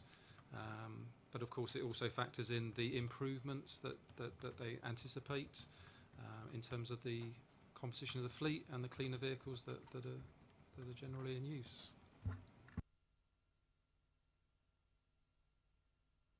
Back to Councillor Harvey, unless anyone else. Thank you, Chair. Can I pick up what Hayley said and agree? I think there is a context to this, and I get that. And the interesting point for me is about the EU the transition here. We've got an awful lot of EU elements to this, and will they flow across, and how will they flow across? That's always the big question. It's the bigger question, full stop. And just in terms of pedestrian routes, I also note that those particular routes are also along the railway line. So we may discuss the A30 corridor and the A339. We cannot forget that you've got a main Waterloo line route there, and that element needs to be factored into the analysis that we take on board. And I know that well from personal experience in terms of walking that area and knowing it. The cycling element to this is also key. And I will just pick up the point about county, if I may. And if we could record this as a committee, if there is agreement, I think this is an important point. A recent public meeting was held where the County Council was pushed on the A30 corridor and its work on the A30 corridor. And if we're talking about cyclists and pedestrians being factored into future designs of road networks within Basingstoke, where you put them next to cars, and then you have those corridors be the main routes for the significant growth of Basingstoke, which we're going to have, then we are creating a situation that may require management. Now, the cycle routes could best be desired, and we can talk about that as a separate issue. But nonetheless, the point is made. You're going to create a key corridor with key relationships between pedestrians and cars and commercial vehicles, because there'll be a main route for many commercial vehicles coming into the centre of our industrial parks. So from that point of view, that needs to be factored in that broader strategic point of view. County-wise and schools and idle zones, I would just love the County Council for once in its life to agree to 20-mile-an-hour zones around our schools to start with, and then move on. And at the same time, let's talk about idle zones. Got no issue with that. I wish county highways would have that kind of conversation with members. And that isn't a party political point, because colleagues in Old Basing have just as much the problems as we do in our wards as you do out in all over the town. There is that school issue of managing school time traffic outside schools, from a parking, engine on, where they damage the environment, dropping the kids off safely. There's a whole range of issues wrapped up in that, not just the pollution bit, air pollution bit, as critical as that is. I wish County could engage with us more seriously on that than they are currently. Because as far as our experiences, and I'd like offline to hear what other colleagues might say, County have told us we do with the school, and what goes on outside the school isn't our business. We're only bothered with what goes on inside the school. What happens outside of it isn't our business. And I struggle with that. Yes, Tom? Just going on the school side of things, we are working quite closely with the school travel team at Hampshire County Council at the moment, and they are monitoring in 2 schools in Basingstoke where they had specific problems with parents sitting outside school gates with engines idling in the winter to keep the car warm, in the summer to keep the car cool. So they're monitoring at Oak Ridge Junior or Infant School, although I think they believe they're on the same site, where I think they've had some serious parking issues at that school. And at Hatchwarren Primary School Junior Infant, same issues.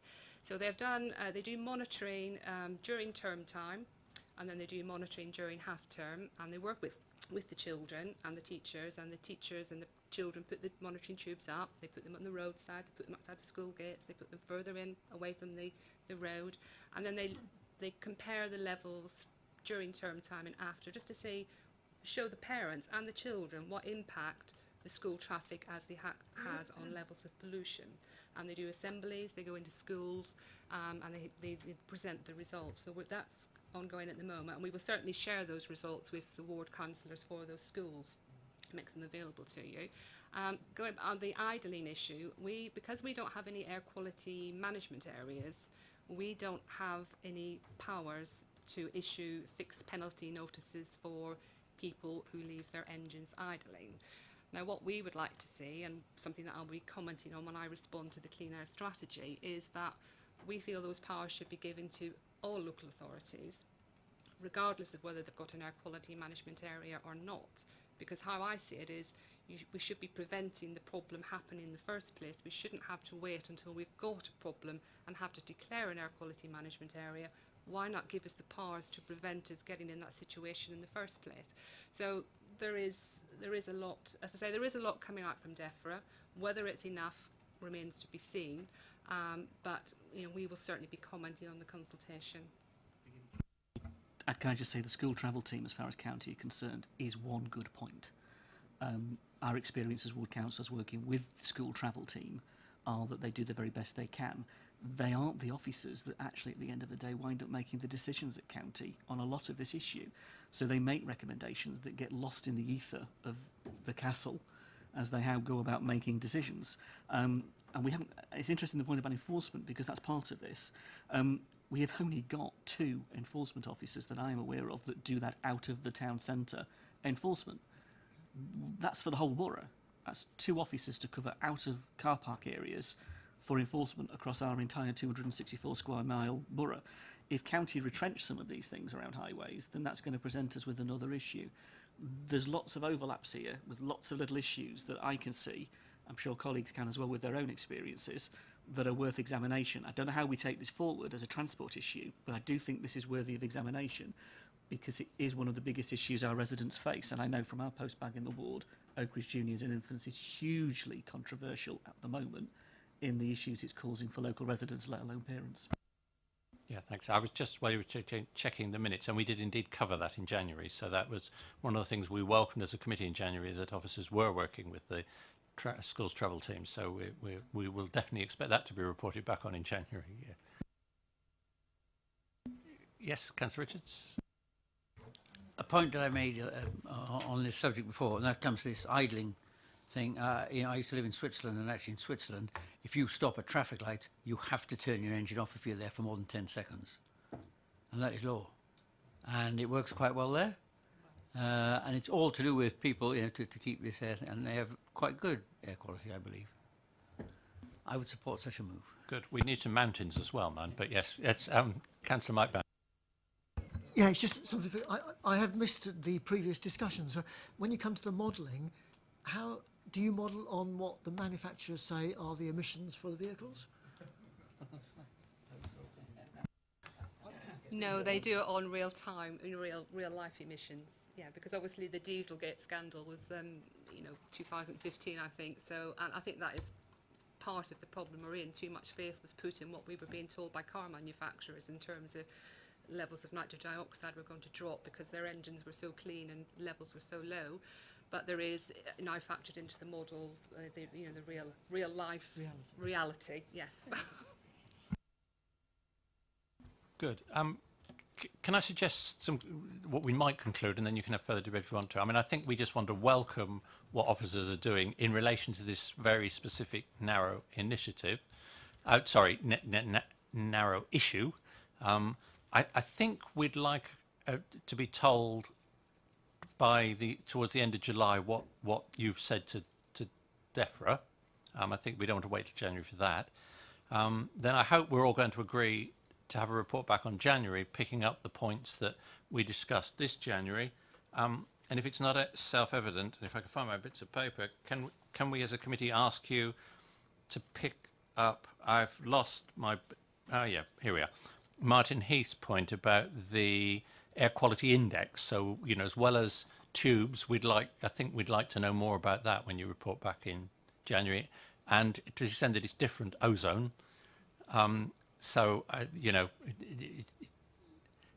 Cover those points for us when you come back in January, and also anything more you can tell us about stopping people leaving their engines running when they're... I'm going to have to think about that when I'm stuck at the top of Sarum Hill trying to get through Winton Square. All right, anyone else want to add anything? Okay, I think that's it. Then thank you very much. We shall see you folks again in January. Thank you, Hayley and officers.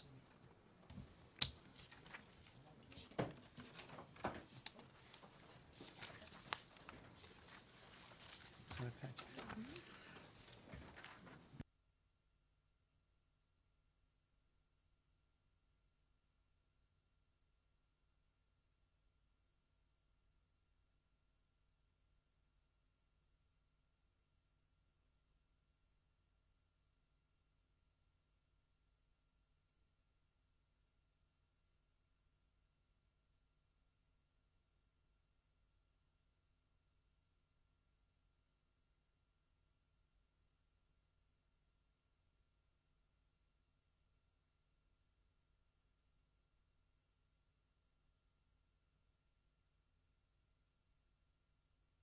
Okay, so the portfolio holder and officers are back to the other side again now. We've got Councillor Robert Tate with us, and I assume you're going to introduce this and the officers as well. Thank you.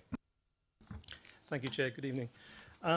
The purpose of the report that you see this evening is that we're now approaching the third iteration of the LIF, and it's an opportunity for us to listen to comments about the way that the LIF decisions are made, and to see if there are any additional learning points, and also to look at some changes that will be made as we approach this third iteration, so that we can maintain what I think so far has been quite a well-accepted structure for the delivery of funds to the locality. So perhaps just by a bit of history, we all know that in 2014 LIF was begun based on New Homes Bonus from central government, and in 2016 we reviewed that to change slightly the system of the reallocation of funds from the New Homes Bonus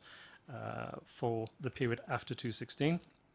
And in 2019, the third iteration, as I say, is the removal of the ring fence, which was agreed by council, and the move to a general pot for all LIF funding for the future.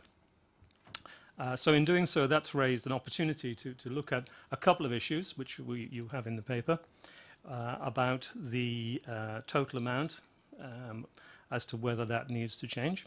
And secondly, in terms of the weighting. And one of the benefits of the system, I think, that we have from the institution of 216 is that it's a transparent system of judgment to the funds. And I think in general terms, it has been it has been well managed in that it's now clear how fund allocations are made and grants can be put forward. So I'm not being complacent. I think there is a need for some change as we're talking, because there are slightly different issues that come as you have one general pot that we want to recognise. So the opportunity I hope from this evening is to listen to any comments that members would like to make, with a view to seeing if we can or learn from them and also bring them into the decision on the new weighting structure, which will go with the general fund in 2019. And so officers are just going to help answer the questions. They don't want to say anything up front. Okay. Questions, members? Councillor Harvey. Thank you, Chair. The Cabinet member knows we've had a long history of debating this between the two of us in groups over a long time. I guess what I want to try and just tease out of you from what you've just said, really, is you may only have initial thinking at the moment. It may be more substantive than that. I don't know. The purpose of LIF in the past was to soak up the impact that development had on particular communities. In the context of a general pot, that will enable others to dip into, logically, that money. Therein, those communities may not benefit from the amount, or at least the substantive element that they had previously. How are you going to manage that? Because SIL is one thing, Section 106 is becoming another, and it will change again because there'll be revisions to SIL on the way. We've already set our SIL, so that's in stone in terms of the 1, 2, 3 until we review it.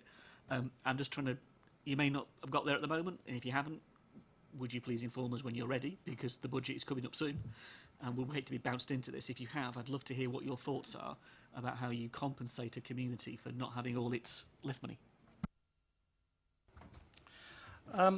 Okay, I think the key for me in this is weighting element, because the idea of once it moves to a general pot, one of the weighting changes is in terms of the historic development with a particular ward, and recognising that and using that as a definition of one of the weighting elements to ensure that within the general pot, those wards which have undertaken development have the opportunity to create, if you like, a higher precedence through that weighting. And that's the purpose of it. So from that point of view, I think that the idea really is that at that stage, you're recognising that a ward will have weighting, and that weighting will be part of its historical development. And the question that we have offered in this is that we take a 5-year historic view of development in a ward and use that as one of the deciding factors on the future changes of the future allocation of funds as part of that judgment factor of the validation, if you like, of a particular grant application. Can I thank the Cabinet member for that? I guess the question comes, the wards are going to change, so we're going to have new relationships. That needs to be factored in. I think you're going to have to deal with, because there'll be larger wards, you're going to have to deal with the concept of what is a community in the context of LIF, which is a very important conversation to be had. I think the other aspect you're going to have, which I still don't see reconciled, is the competitive element between SIL, Section 106 and LIF as to how we might see particular projects within a community come forward. For example, the funding of a community centre might well be out of a particular pot of money. The funding of the fabric of that community centre might be a different conversation. An extension to an existing community centre may be a third conversation. There are so many layers to this. And again, it's this notion of not wanting to shortchange anybody, but give everybody a fair crack at the money they're entitled to. What I would be interested in your 5-year bit is this a first come, first serve? So, for example, would a development in Popley result in that community having first dibs, as it were, on the resources to fulfil their requirements for infrastructure, and then beyond that point, as you currently have, the general pot kicks in. I think there's a conversation to be had here so that wards aren't shortchanged or communities don't feel shortchanged by the constructive way I think you're trying to take it forward. Okay. I don't think that a 5-year history is ensuring a first come, first served. What it's saying is, if all things being equal, everything being equal, then a ward which has had within its boundaries development will have a higher score level than a ward which has not. And therefore, it's not a time-based, because they had development a year before the one that was put in. It's not time-based. It says, okay, that application, all things being equal, should have a higher score. Now, there is then a question, and I think your question also about new wards is a valid question, which I don't think we know the answer to, quite honestly. But it will challenge the relationships in a ward, because the wards will be larger, and that potentially could have a crossover in what would historically have been a single community into being two communities. And it will require and ask that the councillors of a particular large ward work together to support the application, so that it can come forward in a way that represents the community in that new ward. I don't think we can prejudge what that looks like, quite honestly, but if we provide a structure which is as transparent as possible to allow the applicants to understand how that decision will be made, and from a community to understand that its previous history, for want of a term, is recognised, then I think that sort of meets the basic goals of what this is, which is to allow a community to if you like, build for itself, using its history, its future. So I think we're sort of there, but I think there will be a challenge within the new ward structure, that's for sure. Councillor Robinson was next. Thank you. Building on Councillor Harvey's point, I think this is really going to test the cohesion of communities, I think. And I think this is a really important point. I think referencing Councillor Harvey's point about a development in Popley, generally, developments in Popley aren't actually in Popley. They're actually in Sherburn St John. Because the nature of the way that the ward boundary is that the ward boundary in Popley is on the current building line. So we've got places like the current new development in Popley West, where that's coming over the hill towards Sherburn St John, and some of those houses are in Sherburn St John ward. So what we're saying is that those residents who, even I would admit, have a disproportionate impact on the residents of the Popley ward, and yet the weighting would be applied to my ward. So I think that's an interesting point, particularly in the context of Manydown. And I think that's something which is a key point here on making sure it is the ward, and that plays out a different story when we're talking about ward boundaries, because what we're talking about currently is a development of 3,400 houses, all of which are in, or the vast majority of which are in my ward. So I'm sure that members will expect me to fight tooth and nail for every penny for the residents of Wootton St Lawrence to build a new village hall, which they desperately want to do. However, I would equally expect those members in Buckskin and in Winklebury to be fighting for their slice of the apple too. So I think that's a really interesting point, and I'm intrigued to know, do you think a ward level is the right way to be doing this, particularly in the context of 3-member wards, which at the moment we have one ward which already has 13 parishes in it. That's only going to get worse from the perspective of number of competing interests. So I think this is difficult, and I'd like to understand, is a ward the right boundary for this, and how do you see that we will get around some of these issues? Sorry.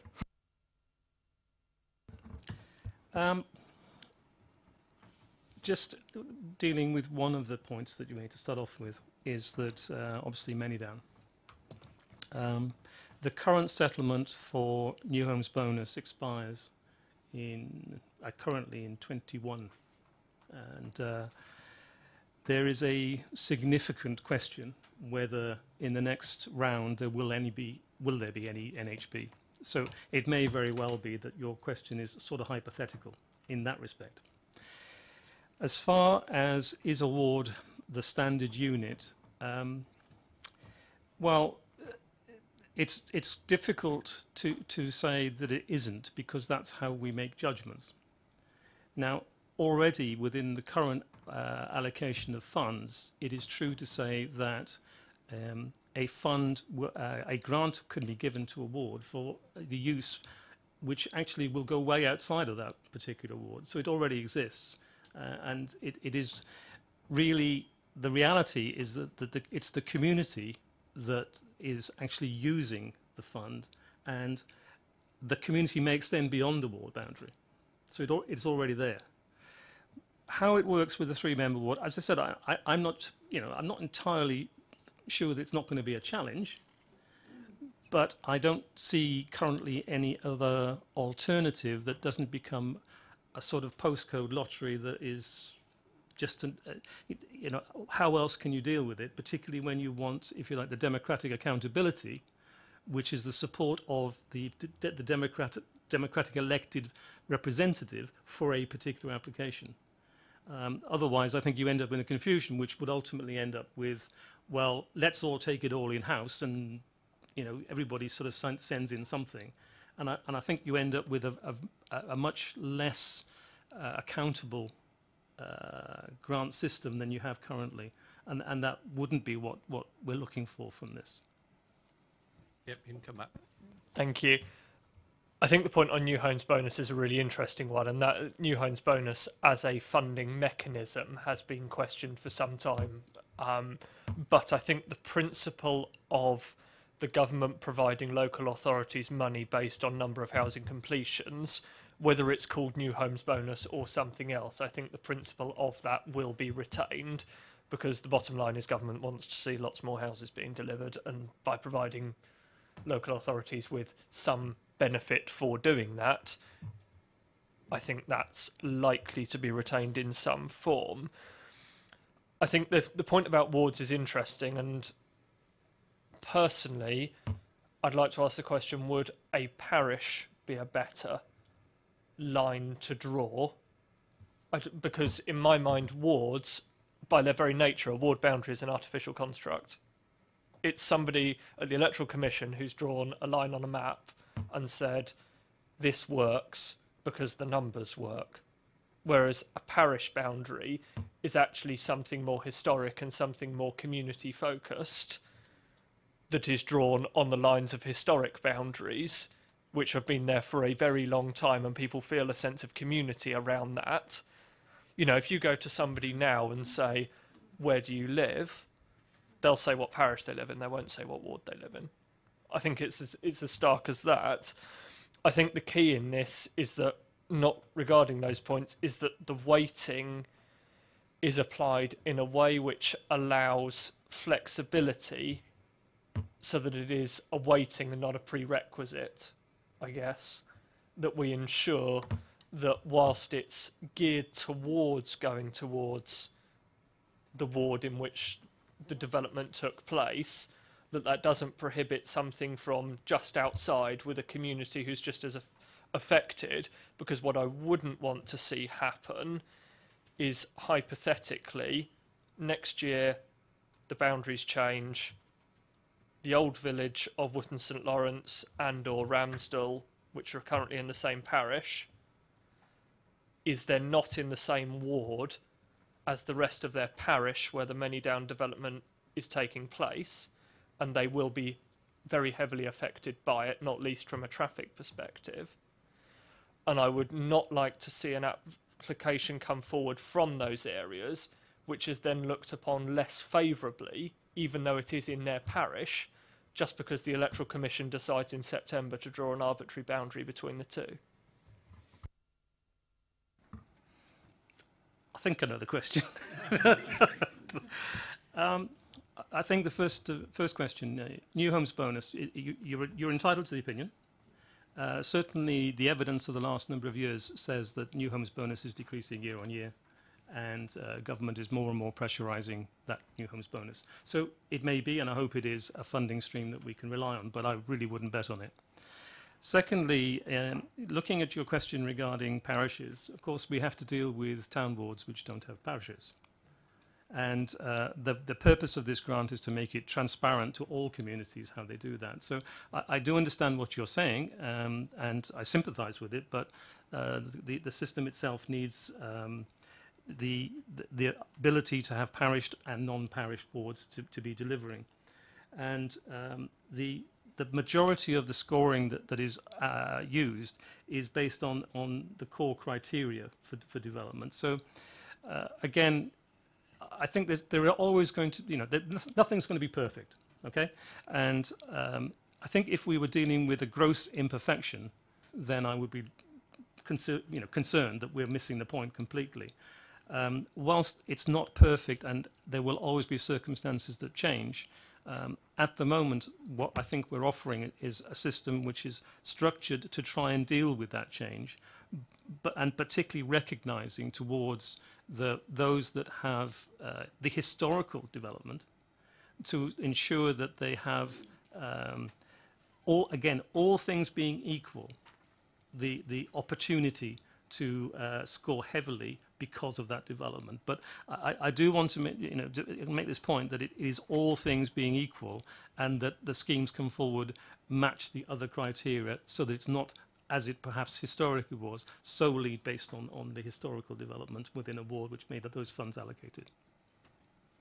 Before I take the next question, I'm going to take advantage of being chairman and just point out to Councillor Robinson that should there still be new homes bonus and money for Woodlands and Lawrence, that Oakley as well will expect to share of it, because we're just as badly affected as Buckskin or Winklebury. And can I just make one other observation, because it's relevant to my ward? The folks who live in Beggarwood don't ever say we're in Dummer Parish because their houses were in Dummer Parish when they were built. They're in Beggarwood. And the people now living in Longacre, and you and I know one of them, don't say we're in Dummer, and they are still in Dummer Parish. They're in Beggarwood as well. So I think it's not a straightforward point. I mean, I take your point that there's a real question of whether it should be parish as a ward, to which you've had a full answer. But I don't think it's quite as simple as you suggested in it. No, it's Councillor Kim Taylor. Thank you, Chair. This may be a very naive question from a new councillor, but does this not perhaps automatically disadvantage those wards which are already overdeveloped and have been for some time, because they can never hope to get a higher score, Well, I think those that have been developed over time will be recognised because of the scoring weighting based on historical development. So, if I understand your question, is how when they come to, if they're a developed ward, and they come to the scoring, and that development took place within the last 5 years, then that will be recognised within the scoring for it. I'm sorry, am I missing the point of the question? Yes. Yes, I'm afraid so. I mean, a number of wards, particularly town centre wards, have been well developed in excess of 5 years ago, and therefore won't have any substantial or substantive history of large-scale development, and would automatically therefore never get the benefit of any kind of weighting on a score. If I can ask Leslie, she will go through the detail of that, which is more appropriate to answer your question, I suspect. Just to help with this, obviously we've had a fairly similar scheme for some time, so we're not actually suggesting any significant change here. We're just working through the nuances as we move to one pot. But part of that review that took place the last period, which was in 2016, acknowledged that there were a number of areas that weren't in a position because of modern development to get the infrastructure they needed. Equally, there are a number of areas that have had significant development and had infrastructure funding, but weren't necessarily in a position to accommodate infrastructure, and the impact would potentially bleed outside of their area. So it isn't straightforward, and all of the effort's been very much put into that core scoring system. So the core scoring system is about demonstration of infrastructure deficit, community need, community support for that, member support for that, and whether our parishes parish comment and support on those. So there's a significant process in place to actually try and balance out where that infrastructure is needed and where the resource would have maximum benefit. Hence the list that we've got in front of you, which shows actually quite a good spread across the whole of the borough where differences have been made. I don't know if that... Yeah, do you want to come back? In terms of the weighting for development, what weight would that have in context of the overall score? I mean, how much weight does it have? You know, -5 or? There would be a maximum of 20 points available, whereas the overall scoring on the core criteria is 100 points maximum. There's an additional maximum 20 points in the weighting system. So the core is looking at the things that Leslie just mentioned, the need, the longevity of the scheme and all of those things which provide information about what that community needs, whether they've had development or not. The weighting is just an additional. Okay, any more questions? I'm just seeing if there's anyone else, and then Councillor Harvey. Yeah. Councillor Harvey, you can get. There's nobody. I was just giving anybody else a chance, but nobody else moved. So you're just looking down the list on page 59. Where we go from 2009 to 2017 and then 2013 to 2017. Now, it was just disappointing to note that Winkleberry drops off the bottom completely, as in it goes from having 5 to nothing. Yet our conversation in the past 20 minutes makes a very perfect point about the impact that Winkleberry is facing. Ruxdown, as defined as the ward, is one thing. Ruxdown, defined as the area of seeing significant expansion, again reflects the point we're making. Exactly. The point about other wards are the reflection of this and the fairness of this. I mean, this is nowhere easy. I mean, there is no magic wand you're going to wave where you can be fair to everybody. The problem is it then creates competition, and our two colleagues have very clearly exemplified that. We have Oakley in one corner and we have Sherborne St John in the other, and we have a very large pot of money in between. And that doesn't even begin to talk about Winkleberry, Buckskin, Hatch Warren, and the other communities that would need to benefit from. May I suggest, Chair, I think this is worthy of a good piece of work to help here. We have issues around SIL, LIF and 106. And I think infrastructure funding in this borough needs a good look at. Because if that public meeting a few weeks back at SWAG showed anything, it is a mess, which is no criticism of anybody, all right? I'm not levelling a party political point here. I don't want to do that. I'm just saying infrastructure funding in the borough is a mess, partly by our own making, partly by government's making, and partly by private developers and the rest of its making. I don't know whether you would want to, Chair, take that on, but I think as a piece of work, it's worthy of examination. I really do.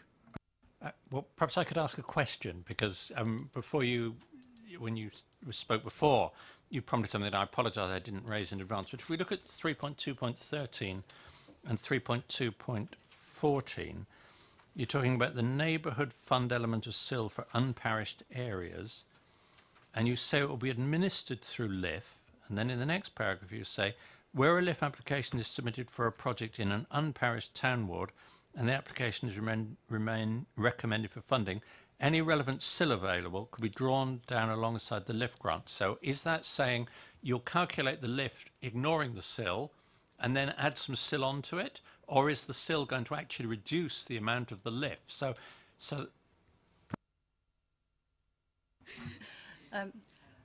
as exists now, under LIF criteria, we will only apply LIF if Section 106 is not available. So if there's a scheme that can be drawn against Section 106, or there is funding that's still remaining within an area that has some flexibility that can be used for the project that's come forward, then we would seek to use that development fund first, because that makes most sense.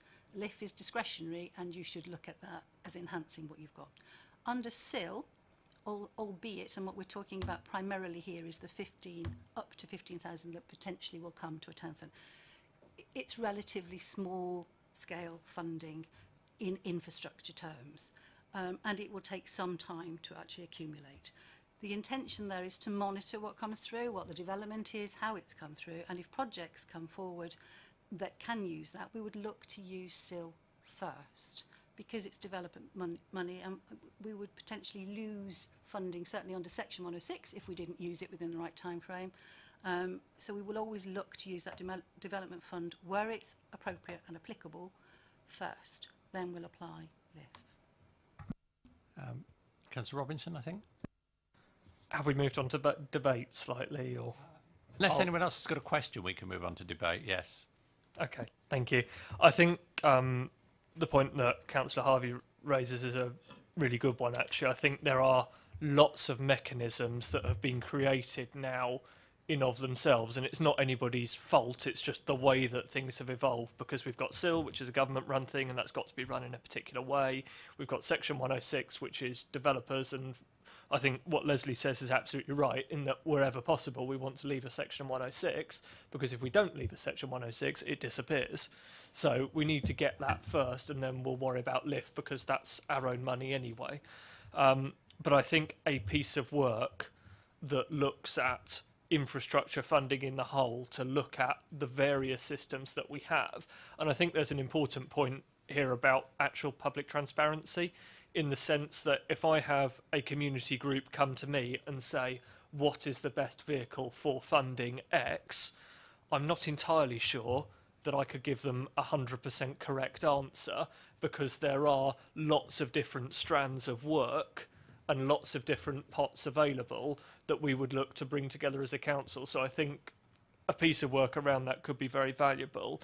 On Councillor Taylor's point about there being less, potentially being the risk of less money for places which have had lots of development previously, so the existing communities, I was just looking down page 55, which shows the LIF awards to date. I was looking down there at some of the big ones, and I think we can all be reassured that by and large the system has actually shared things out. If we look down at some of the three-figure ones, you've got Buckskin Community Centre, Community Church, you've got Oak Ridge Hall for All, St Gabriel's Popley, Melrose Hall, Bermuda Hall, Kempshot, Russell Howard Pavilion. So I think there are a good spread of King's Furlongs on there, Old Basing and Rooksdown. So I think that's a good spread of older communities which are historically built. Brighton Hill. It does depend on the communities that apply for them, of course. And, you know, we've applied in my ward. I've had 2 applications go in for community halls which have both been refused. So, you know, it is what it is, I guess, in that sense. So I do think we have a good system. I think the notion that we keep the... we haven't talked too much about the maximum grant figure. I'm certainly in favour of keeping it the same as it is at the moment. I think £200,000 sounds about the right amount of money. I certainly wouldn't support it going down. And I think the issue of it going up is that by nature of it going up, you're then limiting the number of projects which you can fund. And I think, again, going back to the list on page 55, there are lots of grants for vastly differential sums of money. So I know the Ramsdale play area improvements that took place, I think were about £14,000, give or take. And I think if we start siphoning off huge amounts of money for community halls just from this fund, because that tends to be what it is the big sums of money tend to go towards community halls. But there are other funding mechanisms available, so I think £200,000 is a good lump from the council to get, so I'd support leaving that the same. Okay, thank you. Before can we just deal with this question whether we should look at infrastructure funding in the whole? I mean, I would observe it has got simpler in some ways. Others, we no longer have CHEF, we no longer have the other one that's been rolled into LIF, and before we had them, we had about half a dozen when I was first a councillor. So we've been gradually simplifying it, but I'm not averse to doing a bit of work on that. As you're here, can I ask, would you regard that as appropriate to this committee rather than EPH? Because obviously Section 106 is a planning-y sort of thing. With your permission, Chair, I think it would probably be more appropriate for EPH, given that SIL is a planning obligation, Section 106 is a planning obligation, and LIF is based on new homes bonus, which is by its nature a planning consideration. I don't know if other members of the committee I was have got going to a ask view. Councillor Harvey whether he agreed. Why don't we be novel for once? It's relevant to both committees. And where the one might be the parent committee, it shouldn't necessarily stop other members sat around this table taking part. You might structure the debate in a way that enabled that. At least then you had really good member engagement, because colleagues sat around the EPH table don't necessarily represent the wards that are represented here tonight. So structuring a debate and an input would be pretty good. If that's the way to go. Right. Do folks, just on that point then, do folks want to support? Well, can I invite the provider or officers to tell us whether that would be a particularly tricky piece of work or relatively straightforward? Give us a time scale as well. That would be helpful.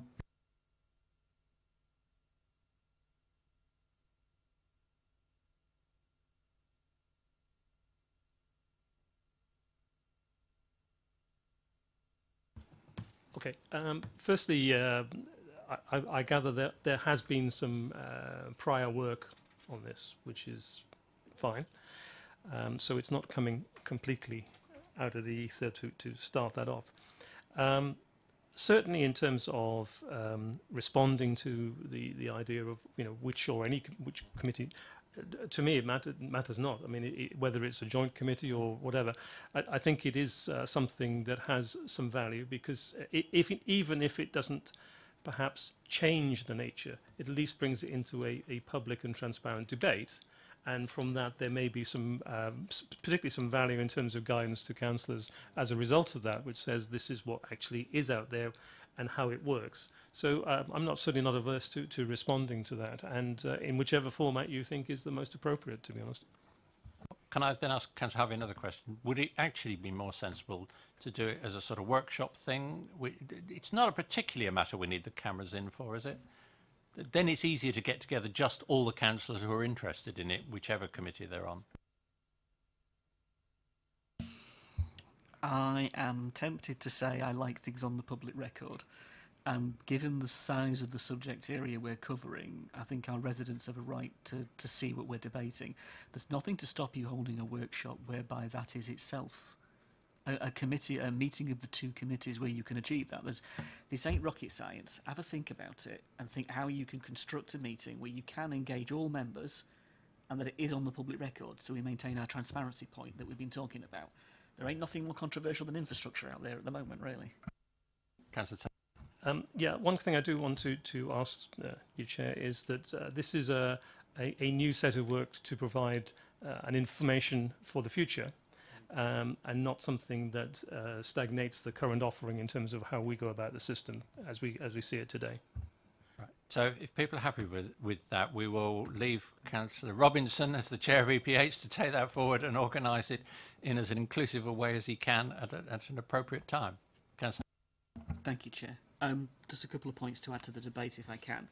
I think the point about communities like Southam and Brighton Hill are really important. And I know colleagues share that view, that there are communities, and they're not the only ones, that don't get a slice of the pie because there is no development taking place in those wards in the same way. That doesn't mean that the other wards then shouldn't have some sort of issue because they're then giving up their resource to go to another ward. And there is a debate to be had there, and I think it's a very difficult one, and it's also a very controversial one, to be absolutely honest with everybody, where one ward gives up its lift money to support another ward's community, yet it is the ward that has taken the development. There's a whole debate to be had there. The other aspect to it is needs assessment. The idea of what is the genuine need in a community for infrastructure such that it is met and isn't a lottery of whether they're business successful or not, or whether SIL is. The SIL bit is that it's actually wrapped up in the section 123, and we know that is legislated for. So the only way we're going to get around that is to actually have a review of SIL. We've only just adopted the thing. So there's an important question to be asked there. And then finally, in terms of section 106, within our gift, I know from experience, and colleagues will share this, I know, when you are battling the county council over where it spends its section 106 resource in your ward on key issues like transport and highways, then it really is a battle. And some of those are the key infrastructure points that directly affect the impact of development on our communities. So yeah, I think it's really worthy of a debate if we could move in on some of those issues, but let's not forget those other communities. Yes, okay.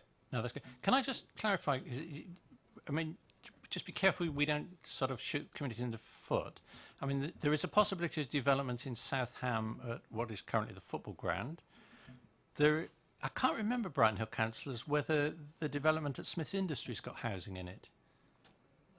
No, in the end, because there was one at one point. I just, you know, I know there were bits that are built up, but they're not completely built up. Clarification, Chair, sorry. There is an application currently in progress within South Ham, which is for... It's already received, so it's got funding in South Ham, and they've previously had. Yeah. So it is the structure at the moment is such that, you know, I do understand what you're saying, but we had this debate previously, which is about whose money is it. At the end of the day, money in the structure is being allocated across the borough, and yes, it is a change from the historic view, which says this is money I own, and what actually we have today is the money that the community owns, and that the community is then finding a structure to allocate it to those most deserving based on a structure within the general community. So it is an argument that I understand and we have had, but the decision of council was to go to a generalised structure which, based on the need assessment through the discussion of the projects with the weighting scheme, allowed the fairest and widest application of the funds to communities. Okay, thank you. Right, now, before we take it to point around, Councillor Robinson has proposed that we support keeping the 200,000 at 200,000. Anyone want to say anything about that, or can we just get that ticked off? We're okay with that? Support the 200,000? Good. So that brings us to the weighting, and I'm just trying to, which is, whatever you do, there's, it's a you know, you cannot, because it has to be a transparent system with scoring that officers can do in a way that we can see, and isn't us as councillors sitting around arguing on behalf of our wards, you're never going to have a perfect system. But so I would like to suggest that the weighting system that's proposed strikes an appropriate balance between the wards that have had the development and the wards that haven't. It's only a factor. We were told it was at most 20% on top of 100%. Yes, 20 on top of 100. So it's not, you know, if you've got a really good case, you've got a really good case whether you get the 20% or not. So I personally would propose, and then you can come back if you do, that we accept that based on a rolling the last 5 years, which will move forward each year. And that strikes me as getting the right balance between the established communities and the areas that are taking the development. Now, does anyone want to disagree with that? I'm sure there will be, but Councillor Robinson. Not to disagree, but just to make the point that I think the 5 years in that is key, in that if an application doesn't come in within the first 5 years from that area, then it is opened up to the general pot, and that weighting wouldn't have any relevance anyway. So I think that's the key. Is it's not a this is gone. It's a case of, well, if something comes forward that meets all the other criteria and it's in the local area, then that will be looked upon favourably. Yeah. Councillor Harvey? Just a thought, in terms of some of the developments that we're talking about, they won't be built out in 5 years. So in the context of this as well, that creates an issue. You're not going to have a lot of applications, perhaps, from some particular areas until the development tips that point. The 5 year bit is quite arbitrary. I think you need to look at it. I get why you're doing it, I understand that, but I think it could also cause issues as well, quite significantly. And again, we bring back to the point, there are communities that have seen development and haven't had the benefit of New Hems bonus in the same way others have, that haven't got a look in at all. And 0 rating Wrinkleberry just stands out, doesn't it? Yes, and I'm sure there'll be widespread support for making sure they get something out of the system. Yeah, that's Councillor Richard. Just on this 5-year thing, you see, I mean, the comment that I put here on this housing growth since November 2009. I mean, for me, 2009 is an entirely arbitrary figure. I mean, we have to go with a fixed time that's a rolling time. Whether it's 5 years, 6 years, I don't know. 5 years sounded sort of suitable to me, but I mean, you're right when you come to something like Manydown, which is going to take many years to be developed. However, there are a percentage of houses. I mean, because I see that the weighting is based upon the percentage increase in housing.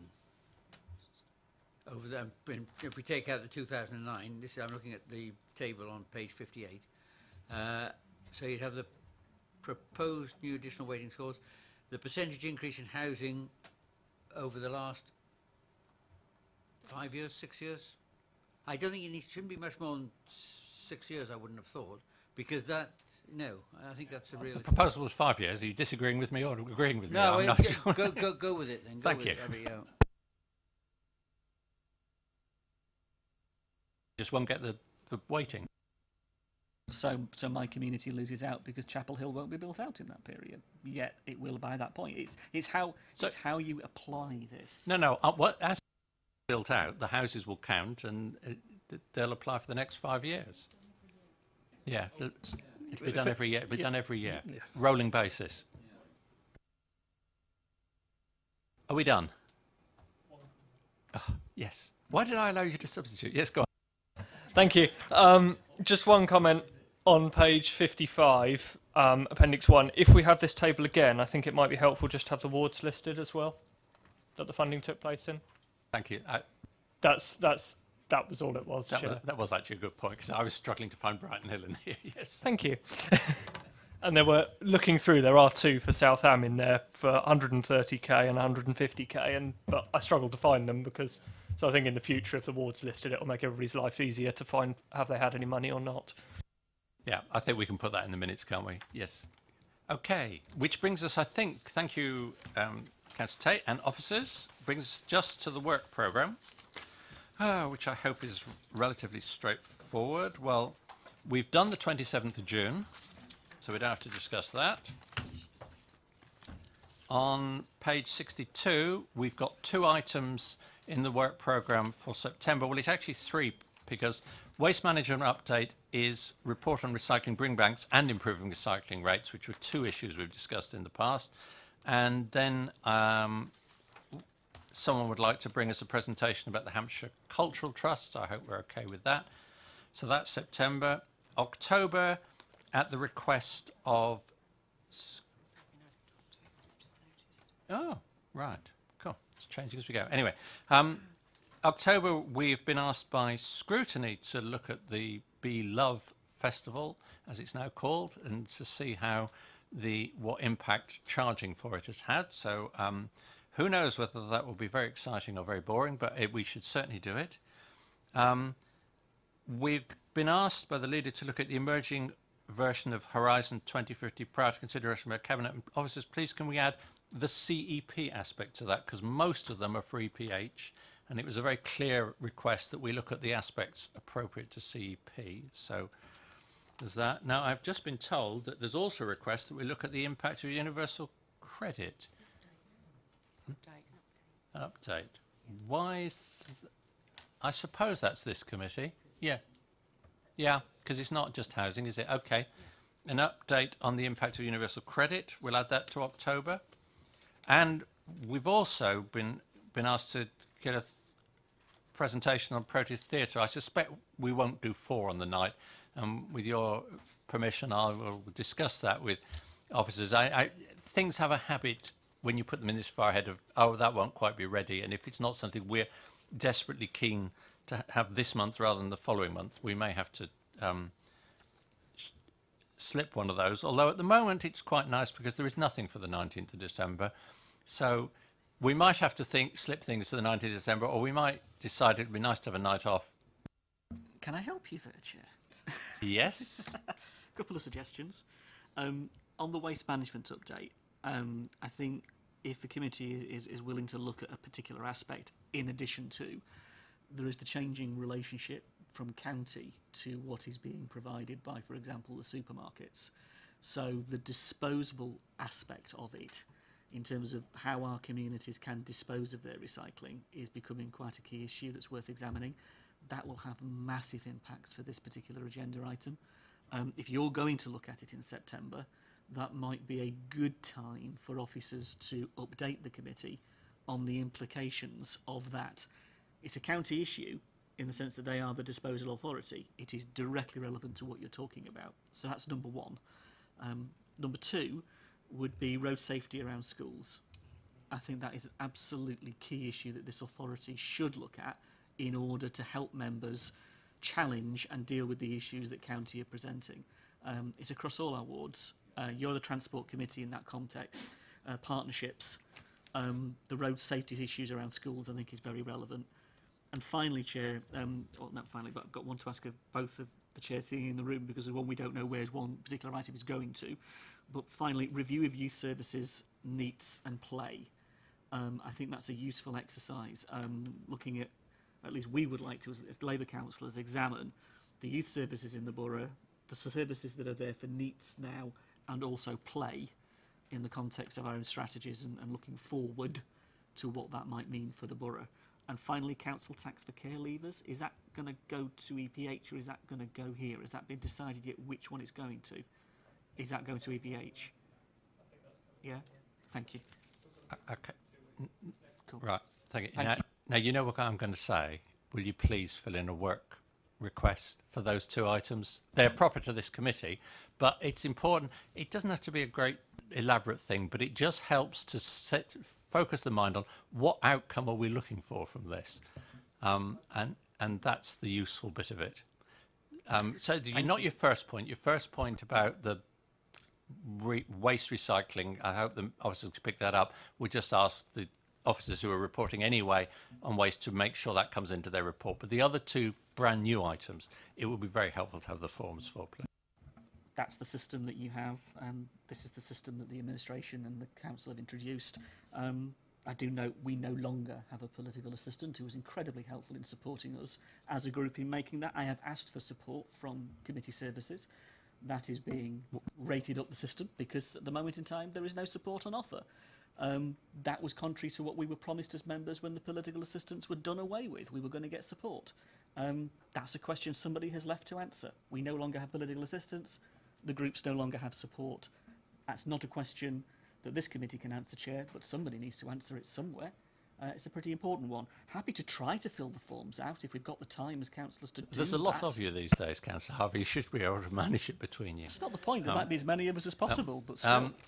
So and when we've got the forms, we can decide ourselves at our meeting in September whether we want to allocate them to December or whether we'd still fancy a night off and would put them into the new year. But what got left off this was the 30th of January meeting. There is a meeting on the 30th of January.